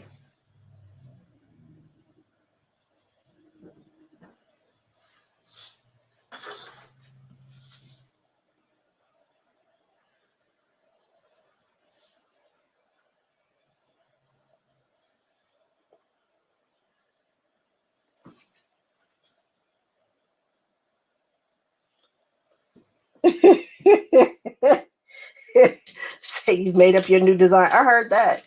Resewing 48 blocks is a beast. It's a beast. So I get it. I get it. The electric seam ripper, I've seen it. The one that looks like the one, I've seen a few of them in a Tuscadero. The one that looks like clippers, that one, I've seen a few of them.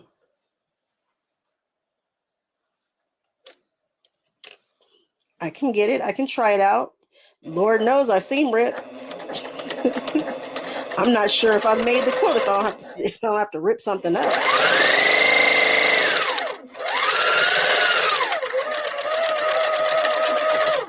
did I even do it?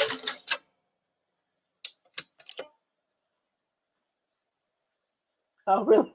Yeah, because I see the entwine needs a, I see that it comes together and makes a secondary pattern. So I could see how that could be a necessity. I get it.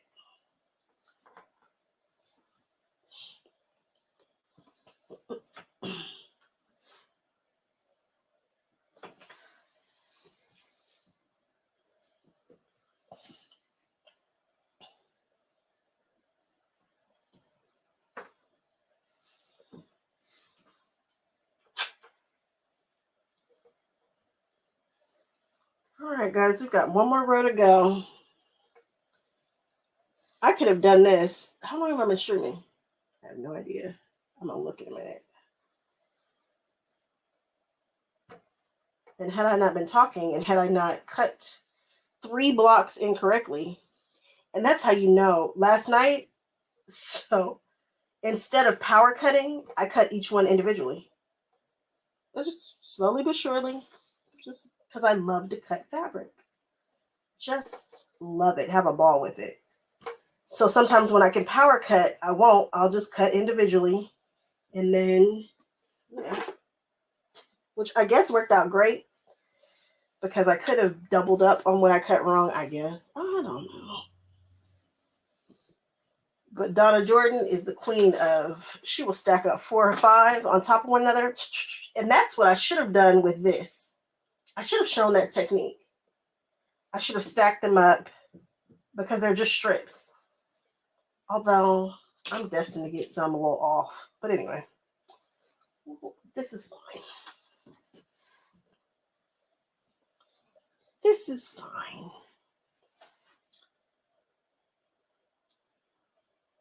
Oh, okay, I've been streaming for 2 hours. All right. I don't know that if I was doing this by myself that I would have done it in any shorter amount of, I mean, shorter, but not, and I would have cut the time in half. I don't think I would have. But I kid you guys not, it did not take me long at all to, oh, this is pretty. This is so pretty what's happening over here. This didn't take me long at all to cut. It's not a lot to cut.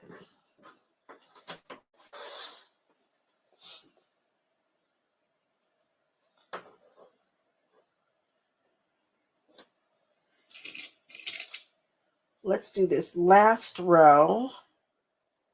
And then we'll put some borders on. And we'll stick a fork in this and we can move on to our next project. Which is what I should have been doing in the first place.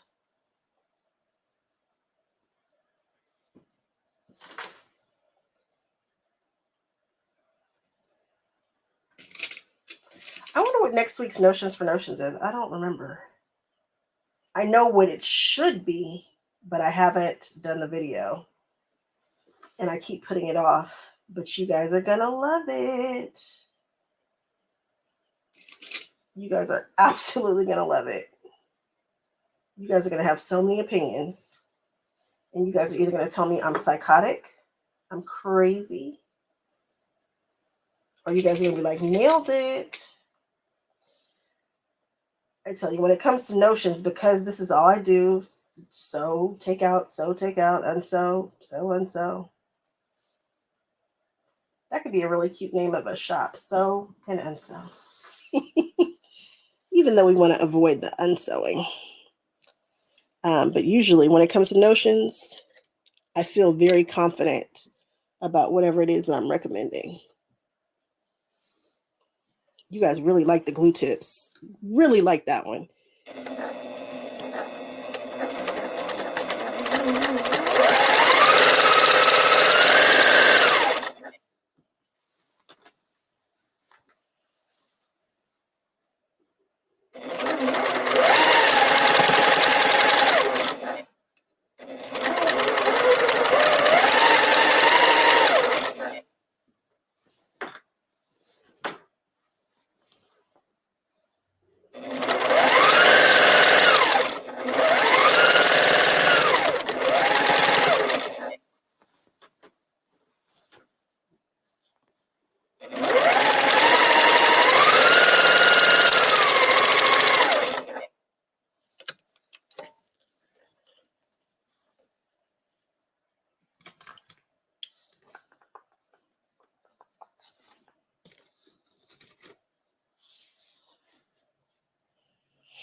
All right.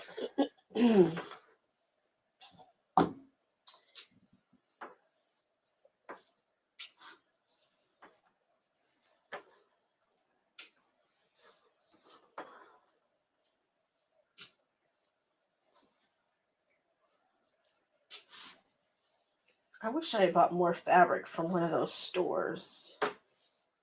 Oh, believe it or not, there's some fabric that's still on my mind from one of the quilt stores that I visited, and I didn't get it because I was rushing, because I didn't do it right.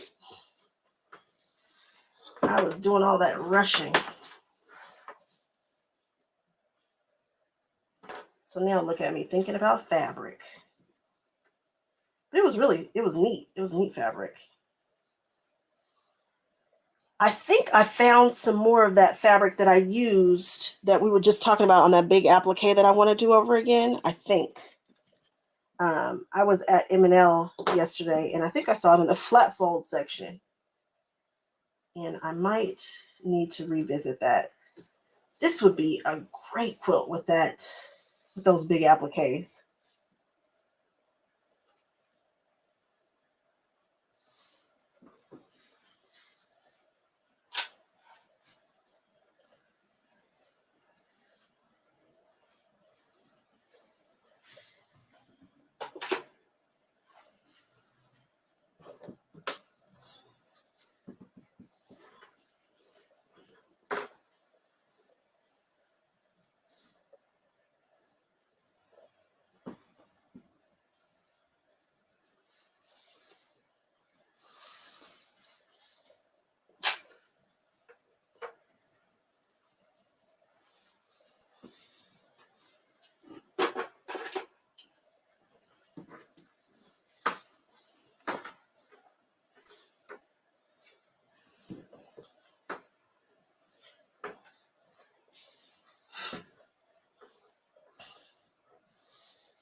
Entwined.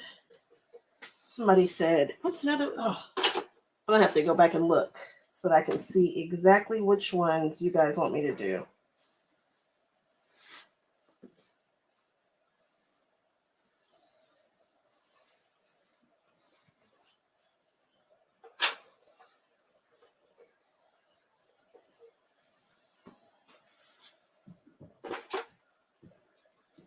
All right, guys, we are on our last row.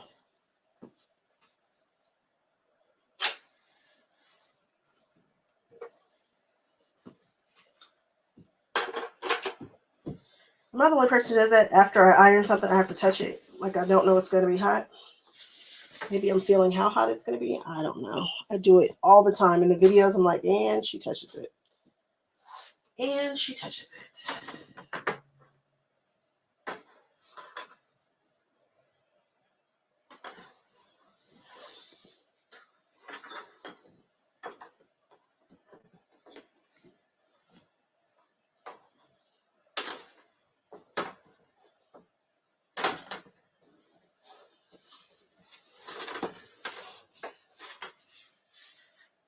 Okay.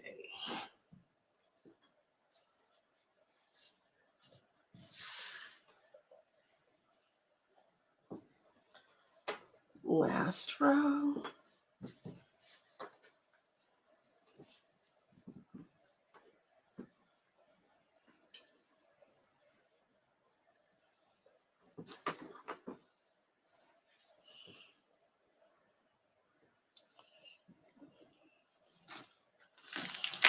Let's do a little water.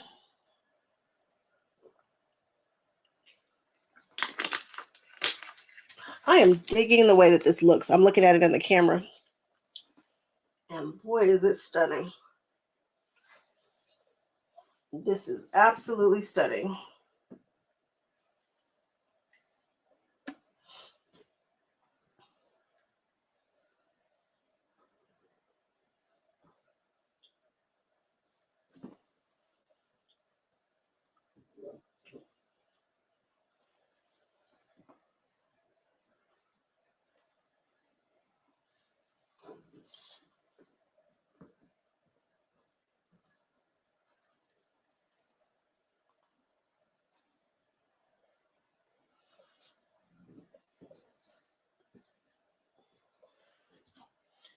Everybody got quiet out there.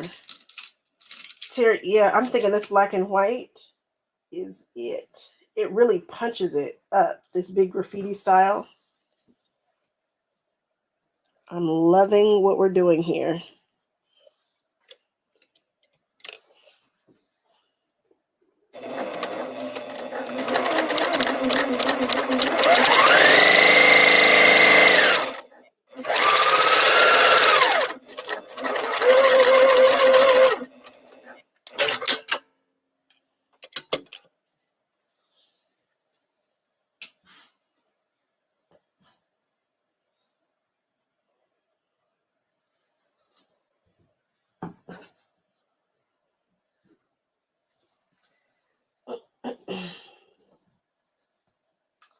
I am positively giddy about my next project,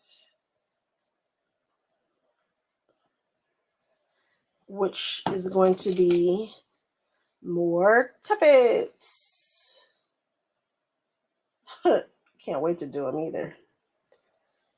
And they need to be finished by when? Monday. Is it possible? I don't know. And oddly enough, which is not like me, I'm going to do the... No, I'm not. I am doing the harder one first.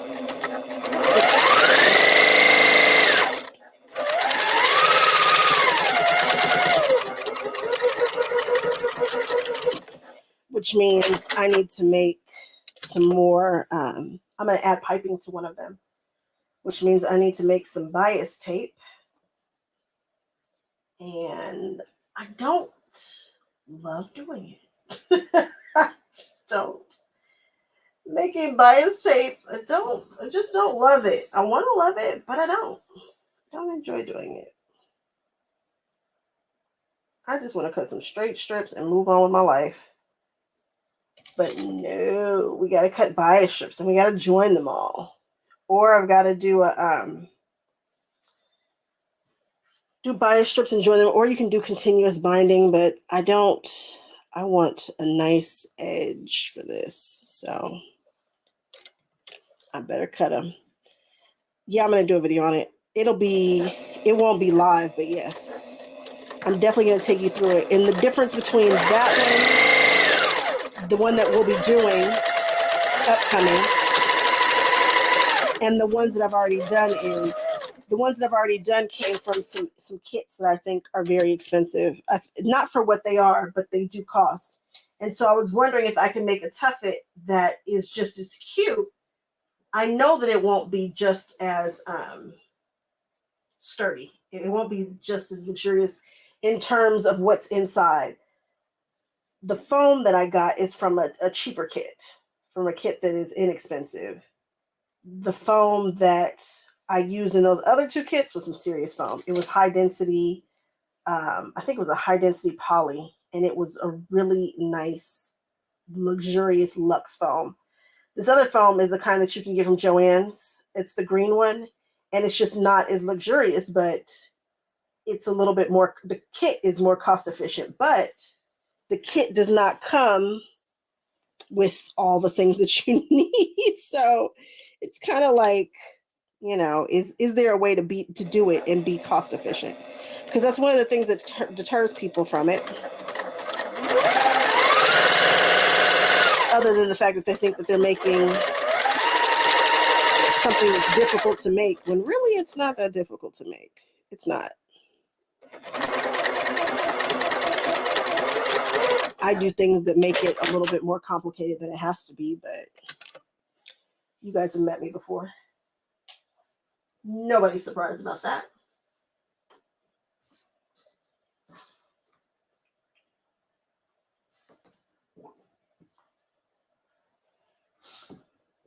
So I'm basically just trying to beat the price.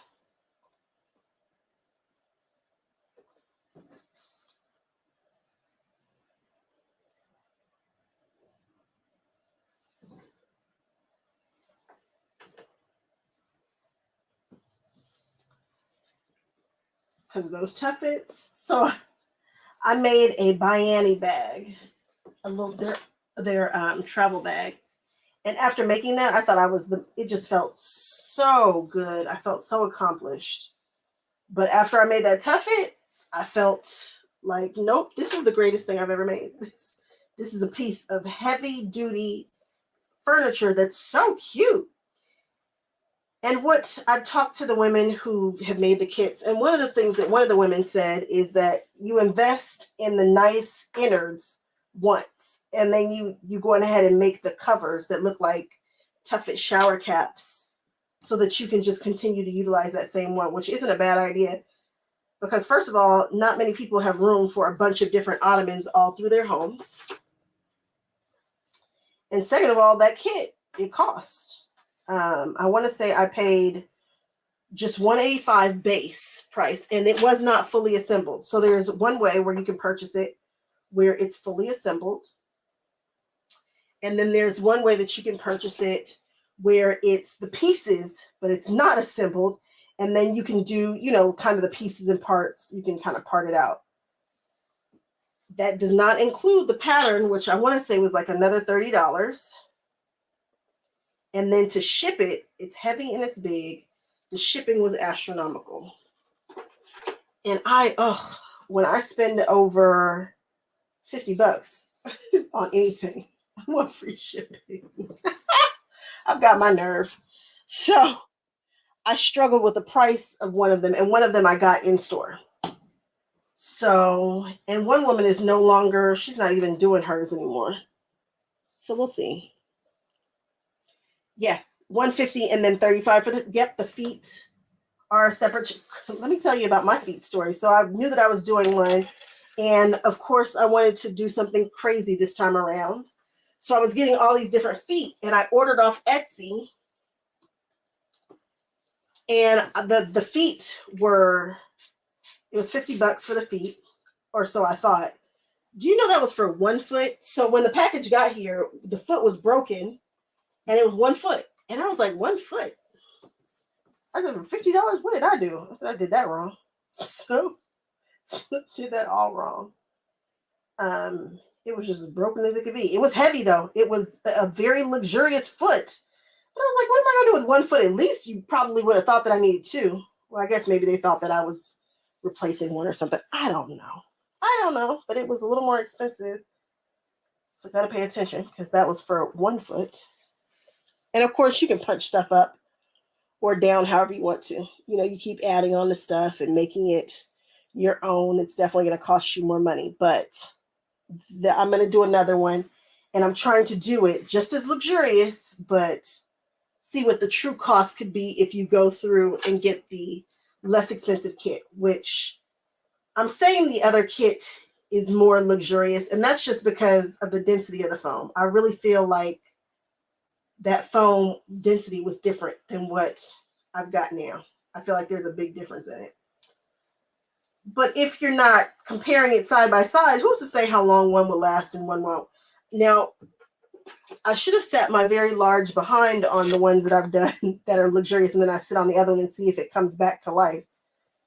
But I kind of need this project to come to fruition, so maybe I will have my husband, who is a little on the smaller side, sit on it and see if it comes back to life. Maybe we don't need to test it with the big guns, or the big buns, should I say. I'm cracking myself up right now. Are you guys laughing at home?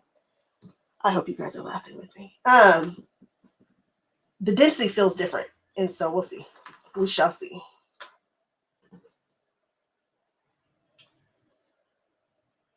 Okay. Oh, good. I was like, something feels wrong about this, where the colors are landing. Because I had it upside down. All right, let's do this last row.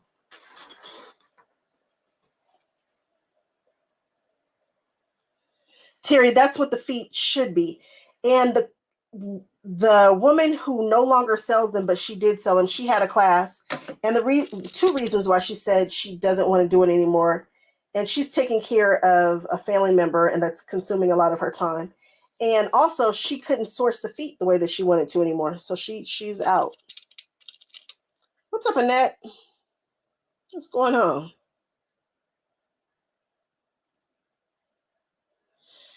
Rochelle, so this is the free 3-yard quilt pattern that we are making. And it is free 99. And you can't get this one right now other than free. And after it's gone, I don't know that you will be able to get it for a while. So get it now. You don't have to do anything except for go to their website or YouTube channel and hit the download button. That's it. You don't have to do anything else. And it'll just pop right up. Okay, Paula, good. So it's not just me. You're cracking up too?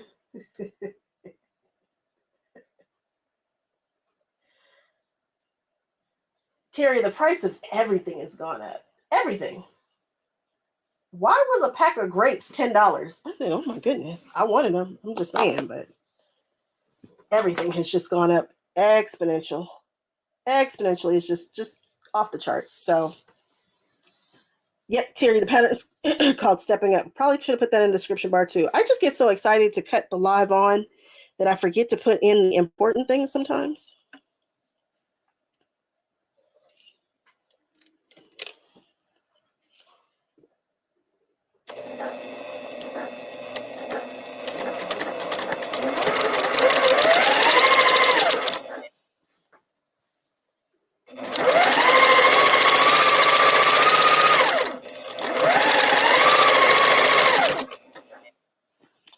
Thank you, Rochelle.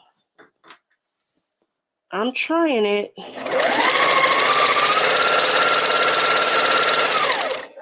If you guys are just popping in and you want to check out, my store is live, and earlier everybody was going crazy buying my stuff, supporting. And over there you can find my sayings on my t-shirts. You could do MA Couture crafting. You can put it on a bottle, you can put it on a mug, you can put it on a sweatshirt. There are pillows, there are bags, it could be on everything. I think one of my favorite designs is not up yet, and that's going to be the Pop Quilter design, which I love. The quiltless ones are up. And if you can, pop on over, see what's going on over there on that channel, on my website.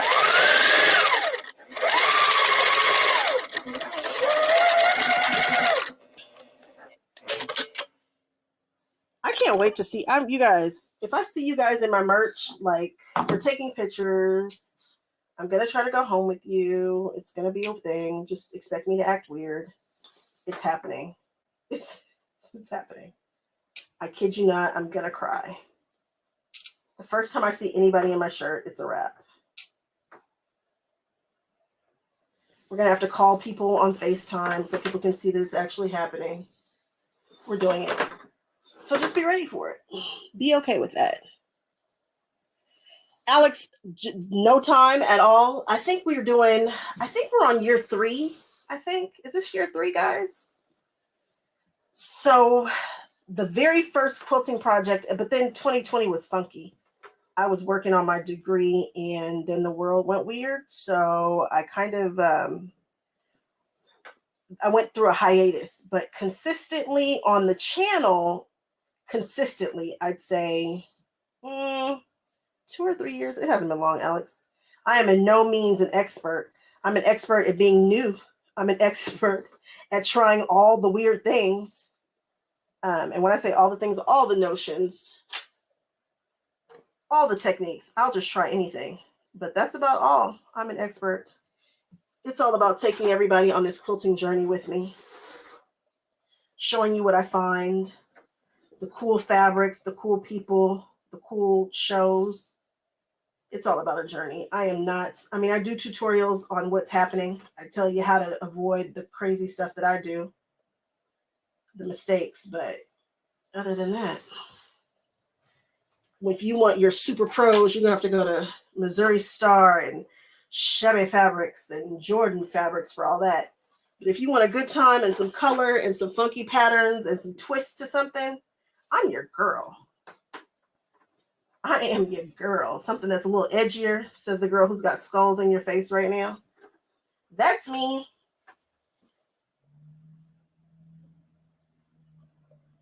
Alex, that's what I'm talking about. I want to encourage you. I want to inspire you to touch the things, do the things.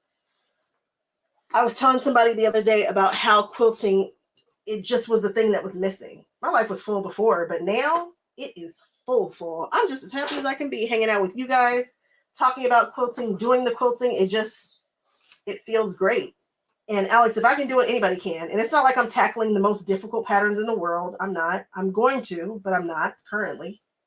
I'm just having a good time showing people how fun and edgy and funky stuff can be.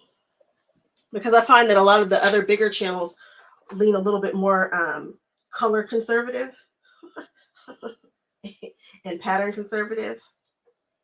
And so I just wanted to bring y'all a little something different.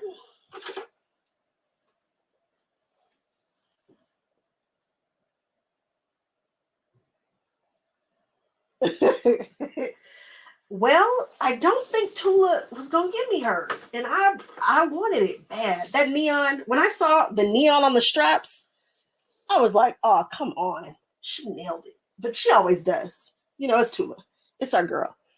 But when I was like, "Oh, this black and white with this neon," I wanted that bag so bad. And the ultimate travel bag is an intimidating bag. I want to do another one. I haven't done one since that one. And I want to do another one. And I am going to do another one. Let's hope that I can get it done before the end of the year. After this huge Tula project that I've got going on. Ooh, we can take off all the clips. We're all done. I'll be able to focus on other projects that I want to get done. And I'm hoping that huge Tula project will be done in July. That's our goal. But we'll see.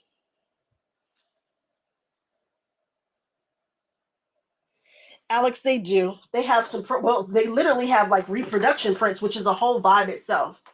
And I jump across vibes. I mean, yes, I'm colorful, bright, and all that kind of stuff, but sometimes I like a boho chic kind of vibe. Sometimes I might want to do reproduction. Maybe I want to do a motor style. I mean, it just kind of depends on my mood, but usually this is my mood. this is my mood usually. But every now and then I like to try different stuff. I like to play in colors. I like to design stuff for other people, knowing their vibe, like my friends. I can pull color palettes for them with my eyes closed. That sounded crazy, but you get it. I get it. You know, I get their style, I get their vibes, and I love that the different ones exist. So yeah, let's look at the reproduction next to the Cafe, next to the Tula, next to the Alexander Henry, who's next to the Riley Blake. You know, I'm here for it. Let's do it. I want them all to exist. This is so interesting. I can't wait to lay this out so we can see it in all its colorful glory. Because it's something. It's happening. Oh, I'm tickled. Let's throw some borders on this bad boy. Broke your femur. Oh my goodness, Sandra.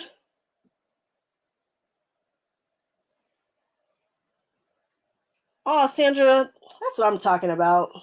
That is what I'm talking about. I'm so happy. I'm so happy that I'm inspiring people and adding value to the community. I do not want to just be the same old, same old. And when I first started this, that was kind of one of the things I said. I was like, I want to add value. I want to inspire somebody to try something that they might not have tried or test it or whatever, you know. All right, first border is going to be this stuff all sewn together. And we're just going to let go and let whatever happens, happens. It's going to fall wherever it falls, and we're going to be okay with it. We're not going to control it. I know I said that last time, and I totally told a story. And then I started trying to control things because I'm a big old control freak, but we're not.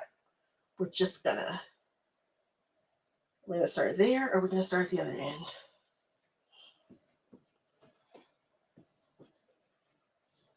Sandra, I'm so sorry that you broke on your birthday. Whew. A femur is a hard bone to break. Oh,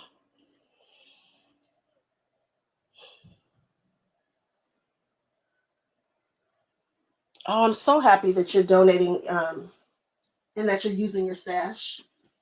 I'm going to start pulling for the end of the year, I really want to just start killing it with 3-yard quilts, like pushing them out like that, because I'm starting to have a stash where I said, oh, I don't ever want to have a stash. We just need to buy fabric for what? Yeah,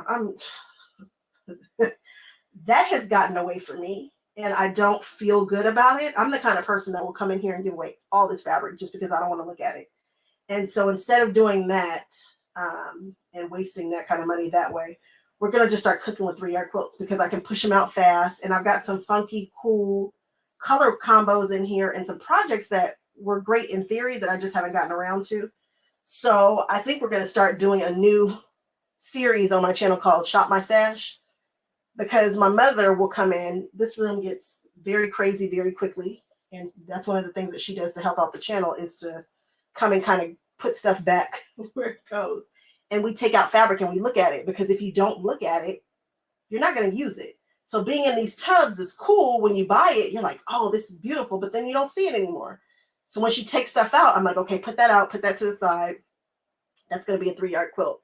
And that's helping. So once we get past this super big Tula project that I'm super duper excited about, we're going to start cooking in 3-yard quilts, guys. And when I say cooking, I mean cooking.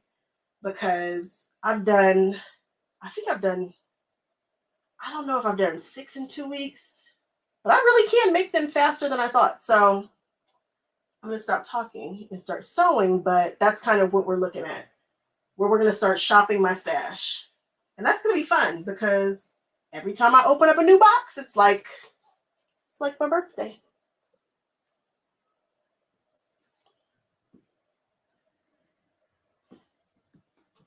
So Rochelle, my first couple of years doing this, I was huge on donating quilts to charity. I loved it. I mean, loved it, loved it, loved it. It feels good. It's what I should be doing. I know that it's what I should be doing. Last year, I don't know what happened. Now, I donate all of my scraps that get donated, that get made into quilts, and they go to a charity, but I didn't specifically make anything for charity. And if you see, I'm super particular about what I give away. So what I don't do is just give somebody anything. I really give with purpose. So if I'm making a quilt, I'm thinking about and hoping that the person who gets this quilt, you know, I put a lot of care into it. I'm not just a grab your scraps and throw in something. And there are some big quilts that I want to do this year for charity. My guild has more charities now than we had before, so I have more opportunities to do some things. One of which is there's some pillowcases, and those are a fast finish, and those can run through a couple of yards of fabric super quick. So we're going to do a bunch of those. We're going to do a day of just pillowcases. That's planned. And then I'm going to knock out a quilt. My favorite charity is Miriam's House. It's a place where it allows women to recover with their children, which is super cool. And I like to do something very special with a mom and a kid quilt that is coordinating. And so I've done that a couple of years, and I want to get back to that. That's important. So I have one coming, but you know, it takes me a while sometimes to get to all the projects, because something will happen, you know, squirrel. And here we are, squirreling. Because this is not supposed to be happening right now. It is not, but we're doing it anyway.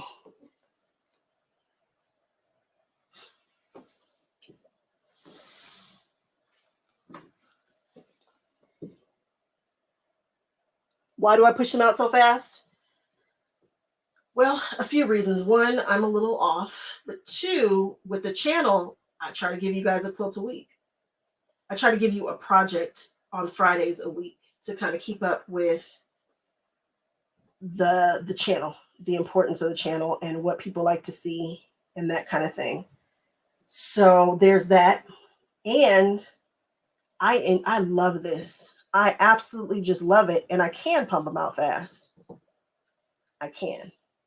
But you know what happens is when you have a channel, you want to have so many videos in the bank. So if, you know, something happens, or, you know, you break a femur or something like that, you can still bust out quilts. I can't believe you broke your femur. I'm so concerned about you. How did you do that? So yeah, trying to keep up with the channel. It's a thing. And I can really bust these out. It's so much fun. And my mind goes a million miles a minute, as you can see. And so if I sit on something for too long, I don't love it. I won't finish it. It'll bother me. And I also strongly believe in finishing a project before starting another. My stash is getting out of control, but I still finish stuff. So, and when I say finish, right now I'm talking about finishing tops, because right now we're collecting tops so that when the long arm that I want comes, we have plenty of practice tops. And that's why. I know that was a long, weird answer, but that's why I pump it on so quickly. Alex, me too. Me too. I loved it. Felt so good to do it. And then we get a chance to see the moms and the kids get them, and it's a whole ceremony and it's a thing. It's special. It's really special. And you guys can join the Los Angeles Modern Quilt Guild even if you're not in Los Angeles, because we have virtual meetings. And so you guys can participate too. We can all be in the meetings together. And you can get a sneak peek, because I usually show them what's coming before you guys get to see it. They know all the secrets. They know all my quilty secrets. And if you're wondering, where you can make some friends and stuff, we have socials. And so we just hang out. There's one today. It's LA time, but we hang out and we talk about all the quilty things. And it's all like this. It's all virtual. And then we have in-person stuff too. But we're really turning into a hybrid guild.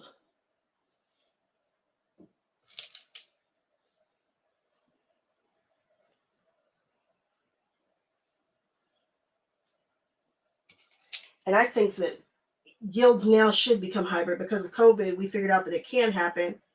And there are some guilds doing some amazing things that might not be right next to you. So you might need to, venture out a little bit and try a guild in a different city that's more your style, or people that you connect with.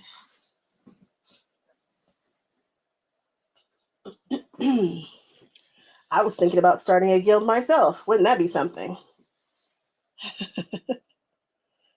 Would you guys come? I was thinking about doing it through Patreon. I don't know. We'll see. I think about a lot of things. Again, squirrel moment. What am I doing? What's happening? There it is.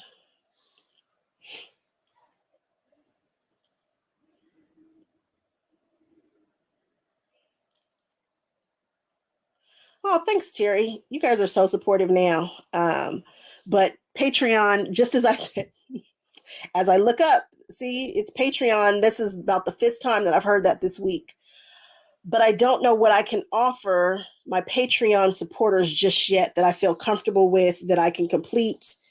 Maybe I'll do kits at some point, and now that that everybody is all in, I might be able to do a little more, because it's not just me anymore. It really isn't. I've got some help, and so I've got to figure out where everybody can help and what we can do. We'll see. Thank you, Terry. Oh my goodness, your support. You guys have just been loving on me today, and I really appreciate it. I can't tell you guys how much I appreciate all that you guys are doing and helping me keep this channel running. I go traipsing off all around the world, and there's a cost that comes to it, that comes with it, and you guys are helping keeping me afloat, and I appreciate it so much. So much. And if I did a Patreon, I probably would only do like $1, $1 Patreon kind of thing. I don't want to be doing too much. I know that everybody has got their own stuff, but I've got stuff too. And I love what I'm doing with you guys. I mean, I absolutely love going everywhere and bringing it to you guys. So I have been contemplating a Patreon. I just want to be sure that the people on the Patreon feel like they are just getting showered with love by me. I want to shower y'all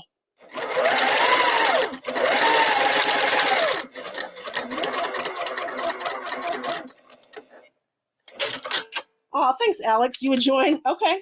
You know, we might do a little behind the scenes, and instead of like doing dues in the traditional sense where I think I pay $60 a month to belong to a guild or something like that, maybe we'll just make it the Patreon thing over the time, you know, over 6 months. So maybe it'll be a few dollars. I don't know.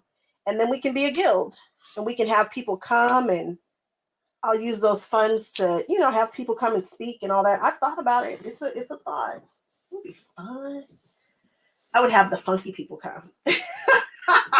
The people who are so cool. There are some super cool ladies. I mean, doing some super interesting things. And they might not be who you think they are. I mean, yes, we love the Tulas and stuff, but there are some undercover people who you're like, wait, what did you do? Check out Jane Sassman. Look at her and then look at her work. And you're going to be like, wait, what? You did this? Yes, she did it. She did it. Oh, I love that lady's work. Oh, I could watch it all day.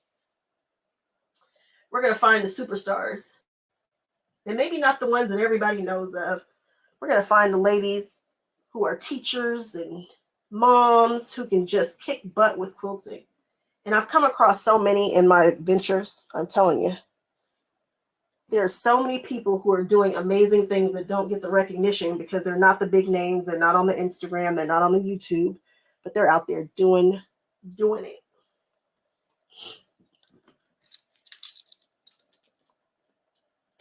I have no idea who's going to be our celebration video, but I'm excited about it. Somebody from Paducah.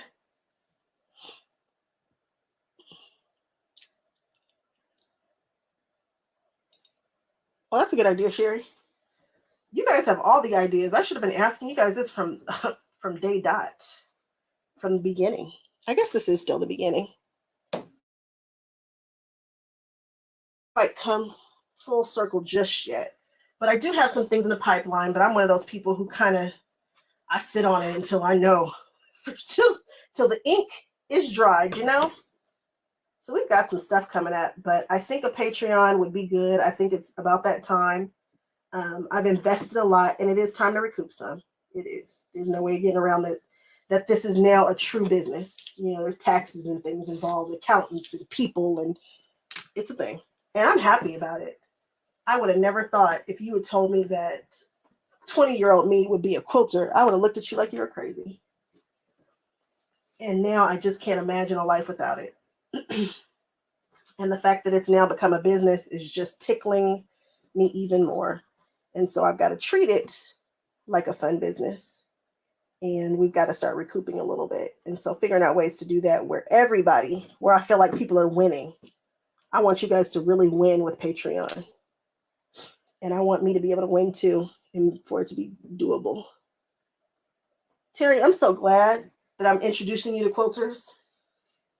Because there's some people out there who are amazing. So amazing.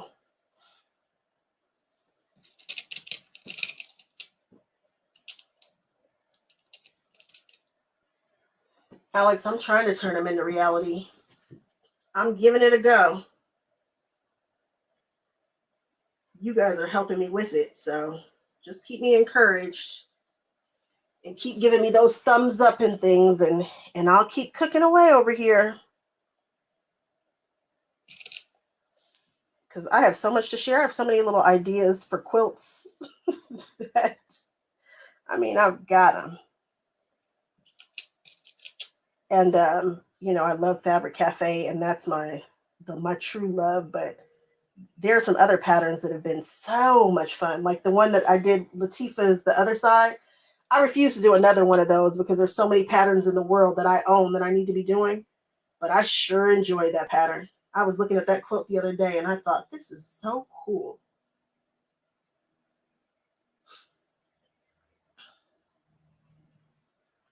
So cool. I can't wait to go back and read all these comments and see all the cool suggestions for quilts and things and Patreons and all the things that you guys are sending. If I'm not reading it, it's because I'm, you know, sewing and stuff. Just Bear with me because I will go back and read every single one. I promise.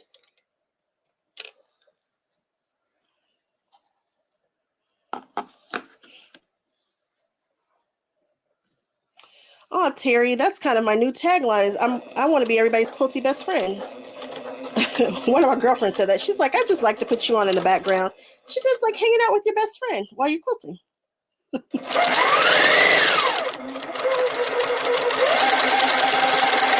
I want to be everybody's quilty BFF. I want to be the one who's gossiping and telling you what's cool in pop culture. Only positive stuff, though, hopefully.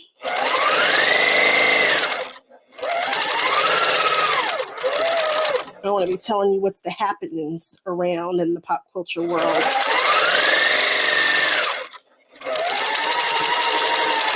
Who's got the new notions that you should check out? Who's got the new patterns? Who the new quilter on the block is?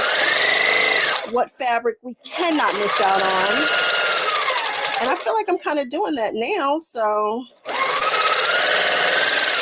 just be sure to share me with your friends.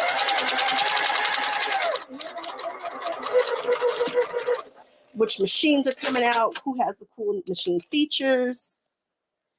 Icon Foth has some really cool features. Your quilty BFF, Paula. I love the way that looks. It's so cute. Is that a shirt, Paula? I feel like it is. Can I have that, Paula?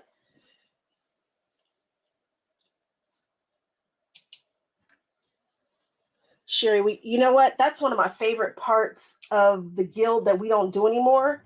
People used to come with their quilt problems. They'd be like, hey, they used to come with their quilt and be like, this is what I've run into.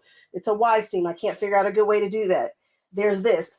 And because I quilt all the things, I'm not an expert, but I do so much stuff wrong. I can tell you quite a bit.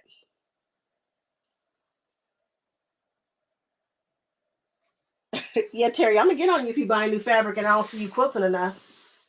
Gotta buyers,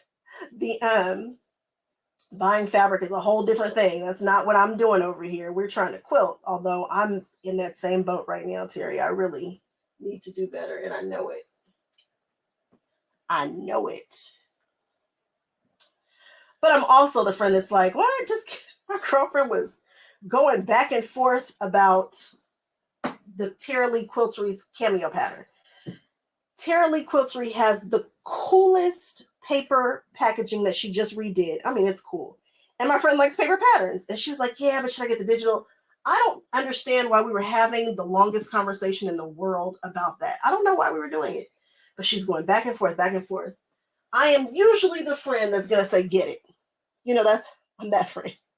I'm going to tell you to use your stuff. But I'm also the friend that's like, what? It's a sewing machine? Don't get that one. Get that one. Get that one. That was better. We can swing it. We'll figure it out. Oh, Terry, thank you so much. Mug rugs are a good time. Another fast finish, an easy win. I like mug rugs. We're going to bring those back for the holidays. We're going to do some mug rugs. It's a nice gift. Shopping with me is, it's a trip, Terry. It's a trip. If you notice, you very seldom see me in a store with anybody, though.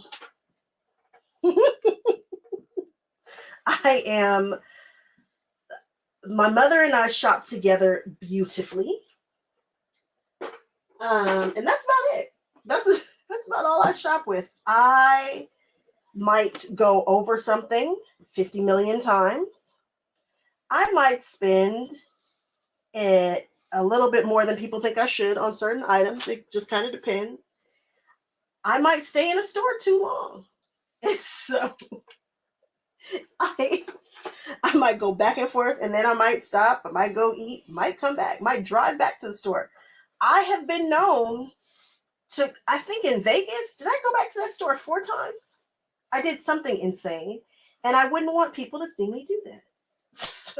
So I don't usually take the people with me when I shop. I think I did go to that store in Vegas. I think it's the Quilt Boutique or something. I think I told you guys what I did in that video, but I'm sure those ladies thought that I had a problem because I did keep coming back. And I don't know if it was the same day or if it was different days. I don't remember, but that's the kind of shopper I am. Ouch, hot. So I usually don't let people see my crazy up close like that, but it could happen. It could happen. You might say, now, why would she buy that? That is too expensive.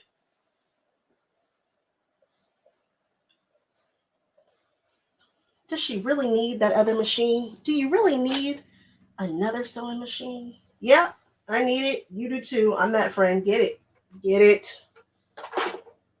Life is short and we need to be reasonable with what we do. But guys, I've unfortunately had some stuff going on in the family. And I realize that we have got to enjoy what we're doing. And if quilting brings you joy and hanging out with me brings you joy, do it with your chest. You know, do it with your chest. Enjoy yourself. Buy the things within reason. I'm not going to have anybody losing their house or their husbands, their partners. We're not doing that. But your girl will say, enjoy it. Let's do it. How can we use it? Are you going to use that? Well, this is how you can use it. Okay.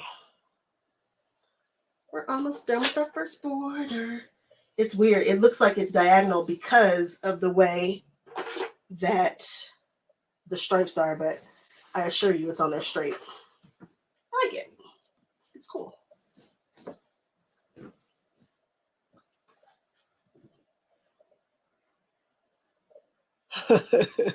people don't need to be judgmental, but I'm telling you. Terry, I've got one. Is it Judy? I think is it Judy? I think I've got one. I've got a kit. Pretty sure about that kit before I even knew what foundation paper piecing was. And what annoys me about that kit is that there's no way to change it. It's literally perfect in my opinion, which means everybody else is going to have the exact same one. And that bugs me. But it's black and white with a rainbow. Is it Judy Niemeyer? Who's the other one who does quilts like her? There's a Jacqueline Dijon. It's not Julie. It's a Jacqueline Dijon quilt. And oh my gosh, it is rainbows and black and white stripes. She speaks to my heart. I have a kit, and that kit, I don't know, one day I'll open it.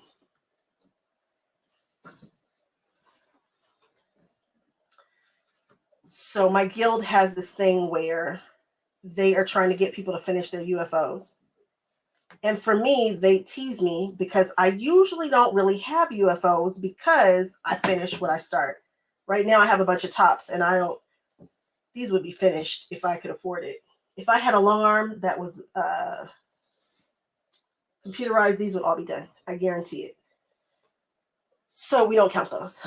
But I did start a quilt 2 years ago by Tula Pink. It's a kit. I knew what I wanted to do with it. I knew what I wanted to showcase. I know what I want to show you guys on that quilt, but it's never been finished. And so I have that as a UFO. But all my other UFOs, the way that they count my UFOs are things that I purchased, like the fabrics that I purchased and didn't get to that project. I don't know that I'm going to complete any UFOs, and we're supposed to complete, I think, 6 this year. I don't know if I'm going to get to any of them on the list. So embarrassed. Halloween mug rugs. Yes, we're going to do Halloween mug rugs. I just bought Halloween fabric yesterday. Ooh, Terry. That's what I'm talking about.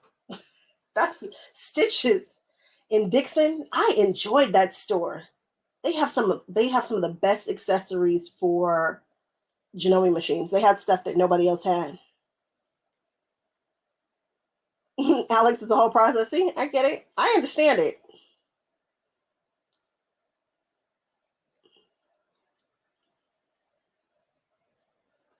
The Christmas goose is cute. It's really cute. It's different. Oh, Sherry, you got a lot of machines. Not mad at you. No judgment here. Get it. I understand.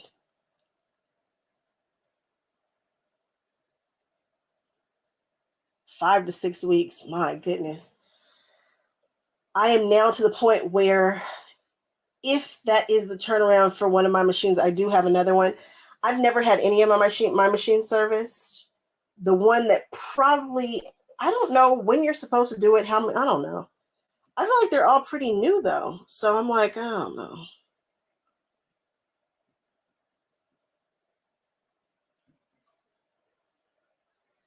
5 Judy quilts going right now. You got a lot of quilts going.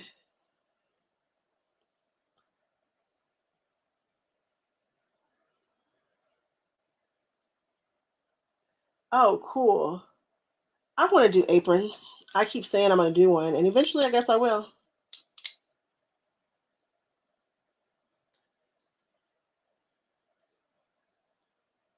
You'll never get out. Yeah, no, nobody wants to go anywhere with me because wherever I go, it's never just that. It's always, you know what, there's probably a quilt store around the corner, so we're just going to go there. My husband is like, come on. We never just go one place. Never. Never, never, never. Never. We are going to go multiple places. And my girlfriend's husband was calling one day like, what are you guys doing? I was driving, so we were on an adventure. Every time I leave the house, it's an adventure. And I love that. It doesn't bother me now. Again, another reason why I roll by myself a lot of the time. It's just easier.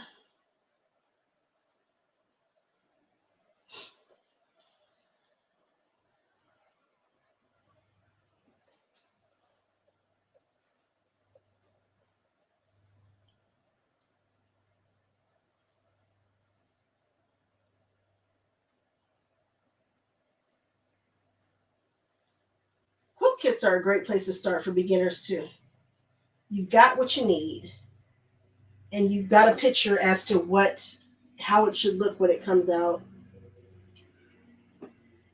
Quilt kits it's a good idea. It's not a bad idea. I think quilt kits can be very cool. Tula Pink has got one coming. And I try not to do it because, again, I'm so into this one's couture, it's mine, it's made specifically for me, it's special, blah, blah, blah, right? I'm really into that for big stuff. But when you do a quilt kit, it's like, oh, you got it, I got it, everybody has it. Not that it's a big deal, but it's like none of them have our personalities put into them.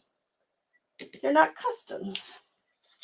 So, but Tula's got one coming, guys. I think we're all going to have to get it. We're all going to have to do it. And there's another one that I'm doing. I don't know when the actual official sew along starts. I don't know. I don't know if there is an official sew along yet. I think there is, but I'm just not 100% sure. And it's by So Kind of Wonderful. And I'm in. I want to do that pattern so bad, guys. I can taste it. And I think I'm going to have to break my rule for that one. And I think I'm going to have to have that going while other things are going, because I don't think I can get that one done super duper fast. I think we're going to have to take our time with that. I think I have never done a So Kind of Wonderful quilt. I have bought the mini quilt curves rulers, the large quilt curve ruler. I've purchased quite a few things, but I've never finished one. So shoot. I'm like, all right, we're in. We're going to do it. So I'm not exactly familiar with how the quick curve ruler works. Maybe I should do a small something before I jump into this really big. I don't know.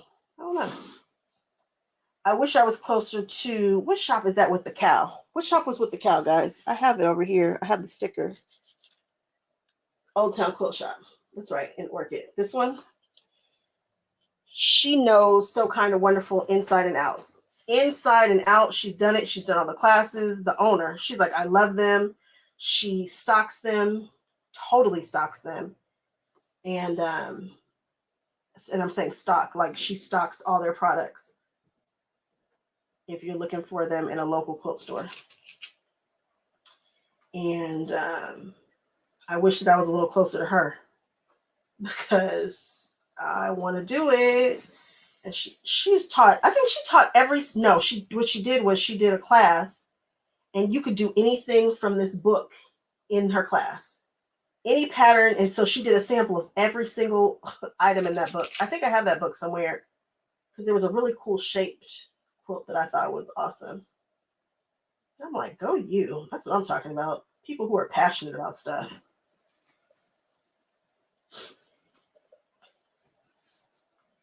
So Kind of Wonderful. If you haven't seen their patterns, I'm sure you have.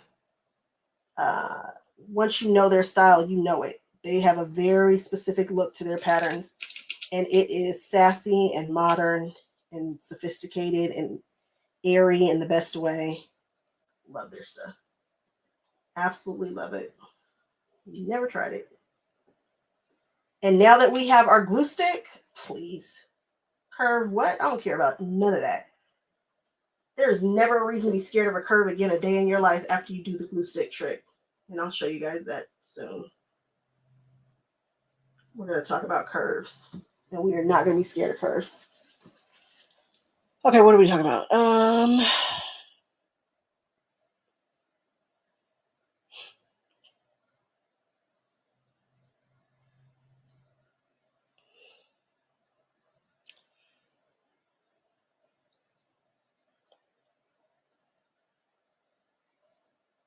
Carpool from state to state. That's cute.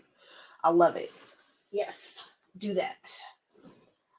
Yeah, the brocade. Yep, and you want to do it on a low heat. Be careful. You don't want to burn that satin.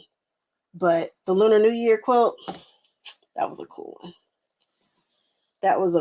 That came together as just a cool concept. That was a fun one. Good times. You just took me back on that one.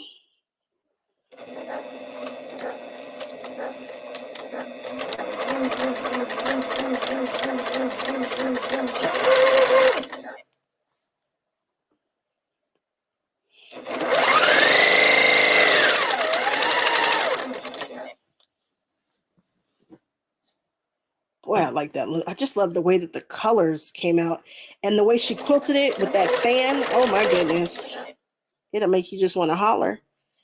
And because of the size, like I told you, those 3-yard quilt throw size on the edge of the bed. Oh, during that time of year, you are festive and in the spirit.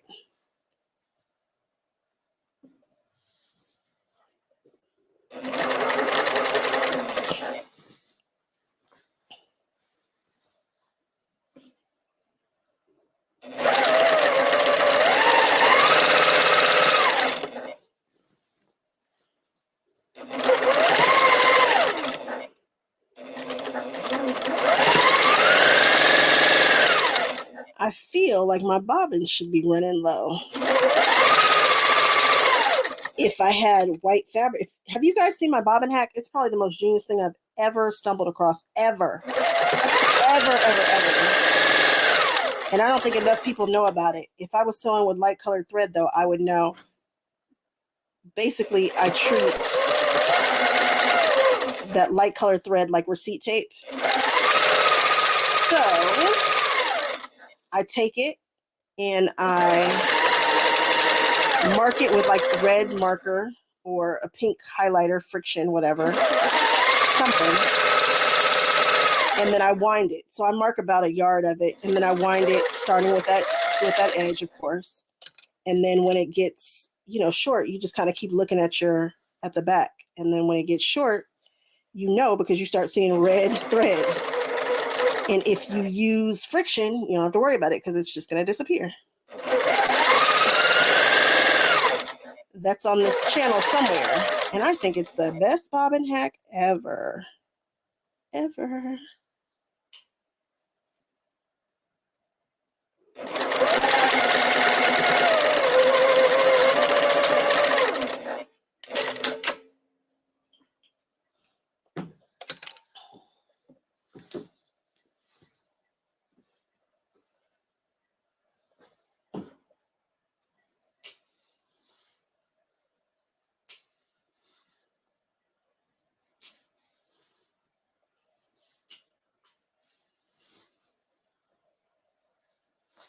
My least favorite part of quilting are borders. I usually just want to do one border and be done. 2 borders, drives me insane.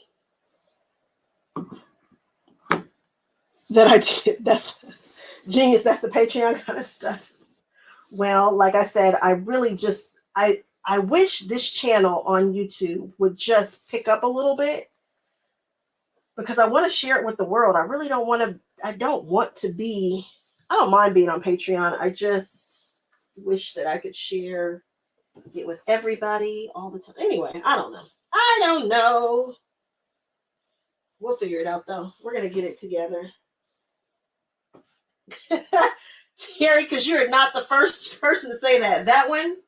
And I'll tell you another thing that was on the channel that didn't pick up the way that it should have. And that is the pillow that sings, or the quilt, the Beauty and the Beast, whatever. I did them both the same way.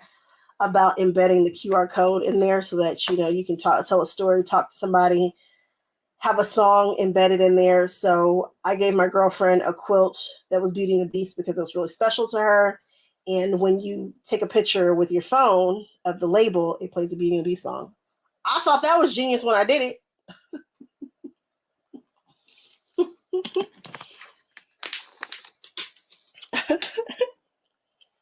I stumble upon a little something. I get a little wood on the ball every now and then. You never know what I'm going to come up with, guys.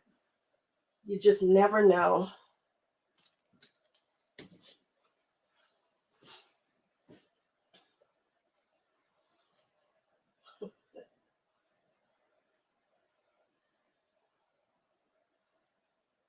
I love that you guys totally got it from what I said. I was like, I wonder if I'm saying this right.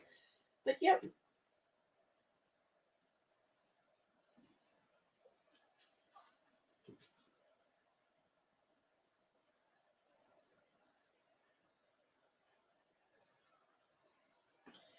Especially when you are doing show quilts and you don't want to have any extra holes or be worried about stuff.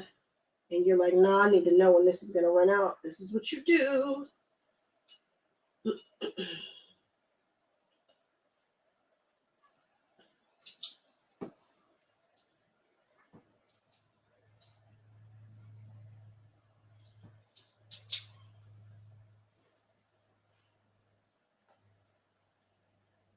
I should reshoot that video.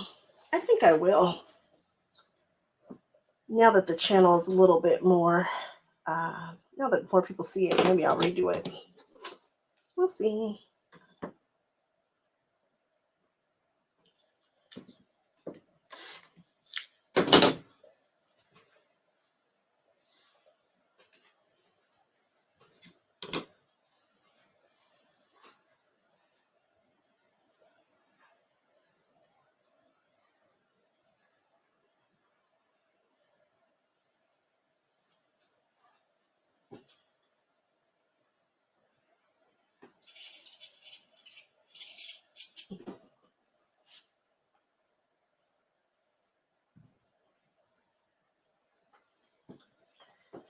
All right. We are on our last little bit here.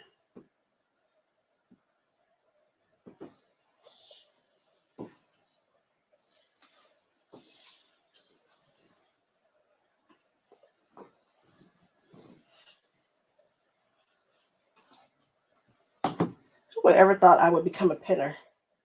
When I first started out, I was like, oh, people are like hashtag no pins. Well, I cannot pin, but it will be a mess. It will be a mess. I quite enjoy pinning.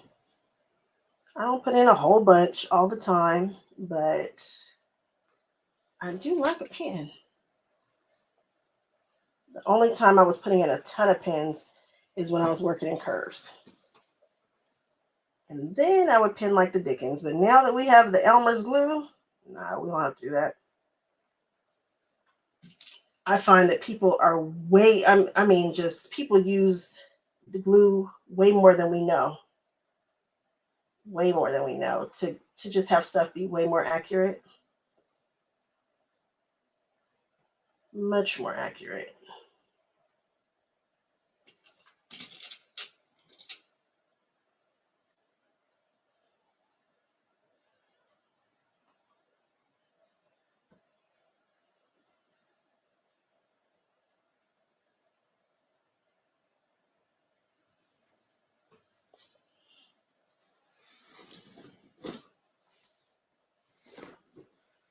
Yeah, for curves, that's my new weapon of choice is glue.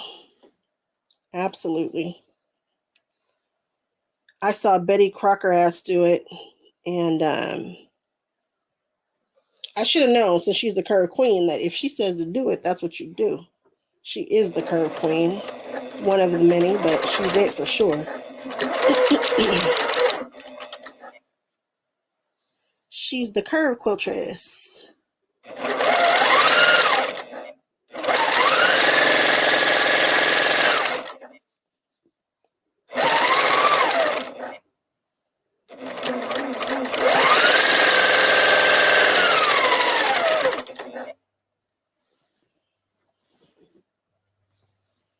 There are so many people who specialize in so many different things that are so cool.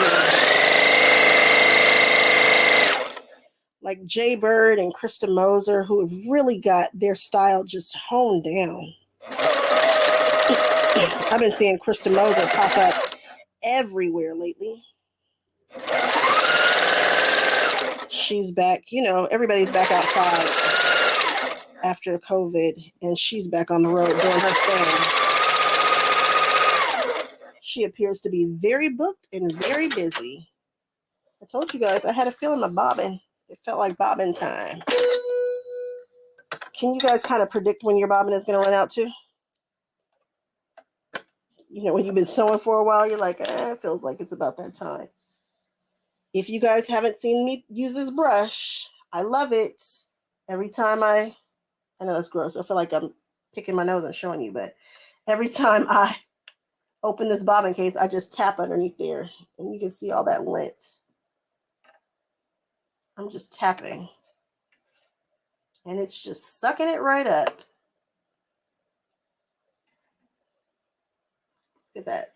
All that lint. All I'm doing is tapping, and it's just picking it up, picking it up, picking it up. Then I grab a paper towel, and I just wipe it off. And that way we don't have super gross. My mother's probably somewhere. She's like, stop showing people that. Stop. I feel like wherever she is, she's like, knock that off. Stop showing people. But this brush works so well. I love it. I mean, it really just... I'm sorry, guys. That's probably grossing you out. I'm going to stop. I'm not going to show you any more of the dirt in my sewing machine. But it's just a good practice to get into. She's all tidy today. She got her little oil down today. She got a good oil down. Because I sew so much, I should be oiling every time I sit down to sew, pretty much. But it had been a minute before I don't know how it got away from me, but I just hadn't done it. So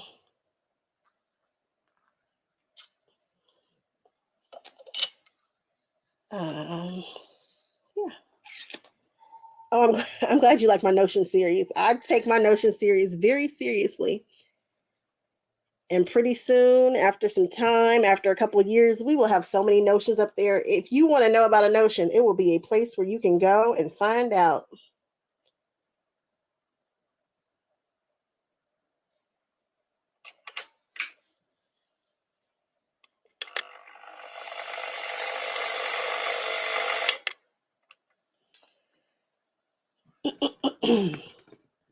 Terry, I really do need to look into my Patreon, though.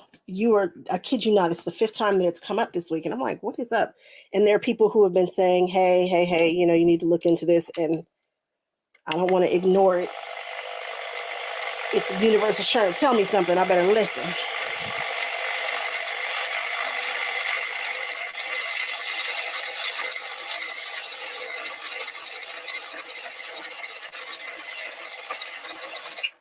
And she's wound. I love these big, ginormous bobbins, because I don't have to do it often. But if I'm doing a 3-yard quilt, I will have to change it probably once. Usually one time. And I'm good from whatever the previous project is. So I'll usually have to change it about one time with 3-yard quilt.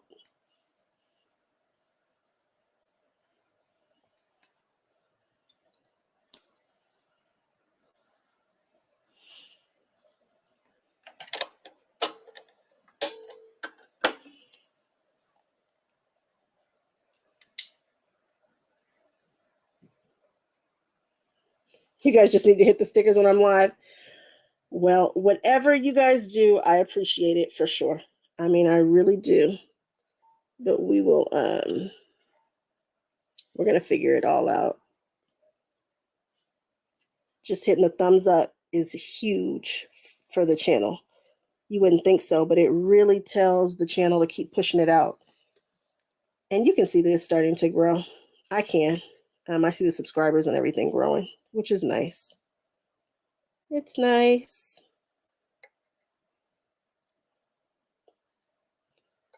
And just hanging out with you guys like this is nice. I don't want anybody to think that they have to do anything. Just hanging out with me is lovely. My girlfriend always says, if money were time, you'd never be able to get it back. Her love language is time. Her love language is absolutely time. I wish you guys could see me trying to thread this machine with the camera in the way. This is hilarious. It does not usually take me this long to thread this machine, but with the camera right here, very strange angles are happening. And tweezers are being used.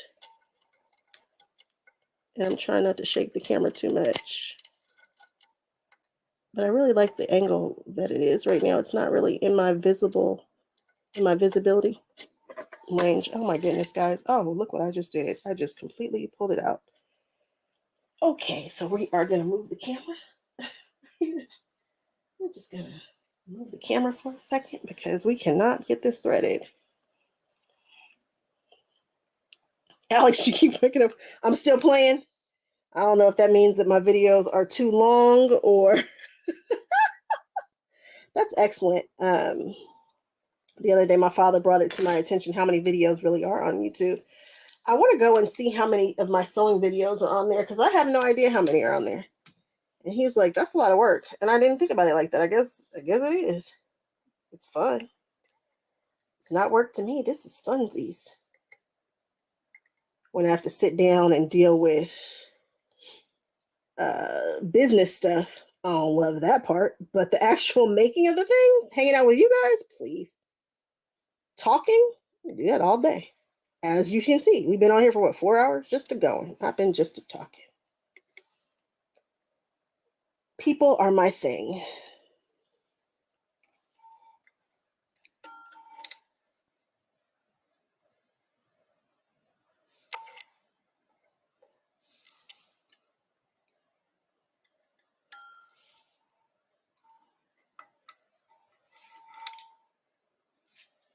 I cannot believe how difficult it was to try to thread this machine with that camera right there. All kinds of weird stuff was happening that should not be happening. Okay.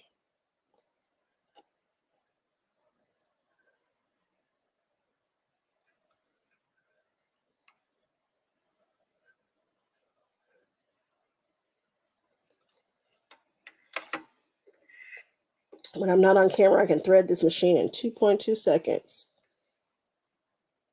Now I'm scared to even drop the needle to see what's going to happen. Is everything going to work the way it's supposed to? There we go.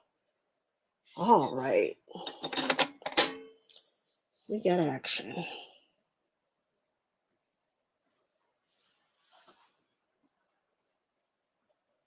All right, we're good. We were struggling there for a minute. We were on the struggle bus. All right, what's everybody talking about?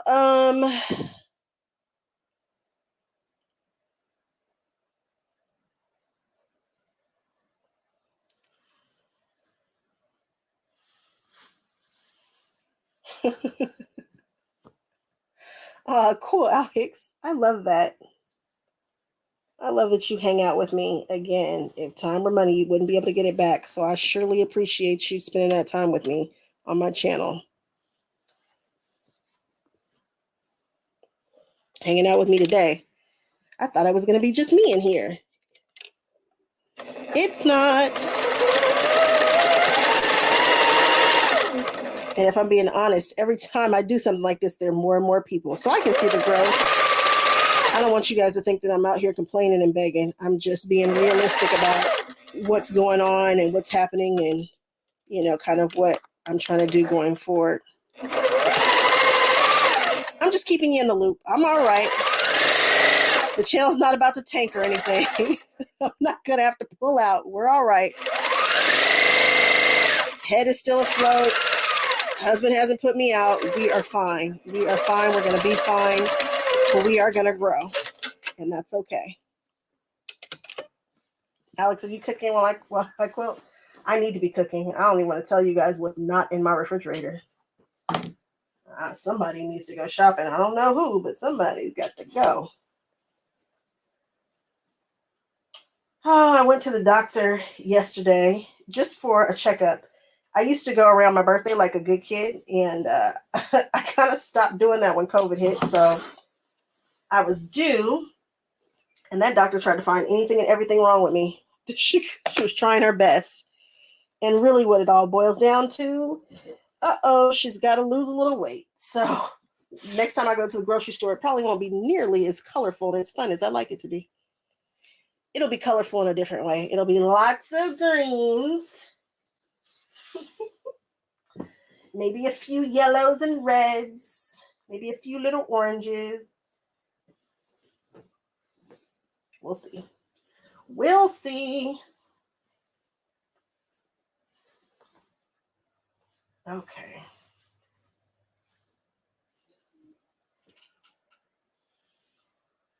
All right. That's what I'm talking about, Rochelle. Pay your rent when you come in. When you come in at the door, hit that thumbs up. I forget to do it too. It's not just you guys. I forget to do it all the time. And then when I think about it, I figure it out.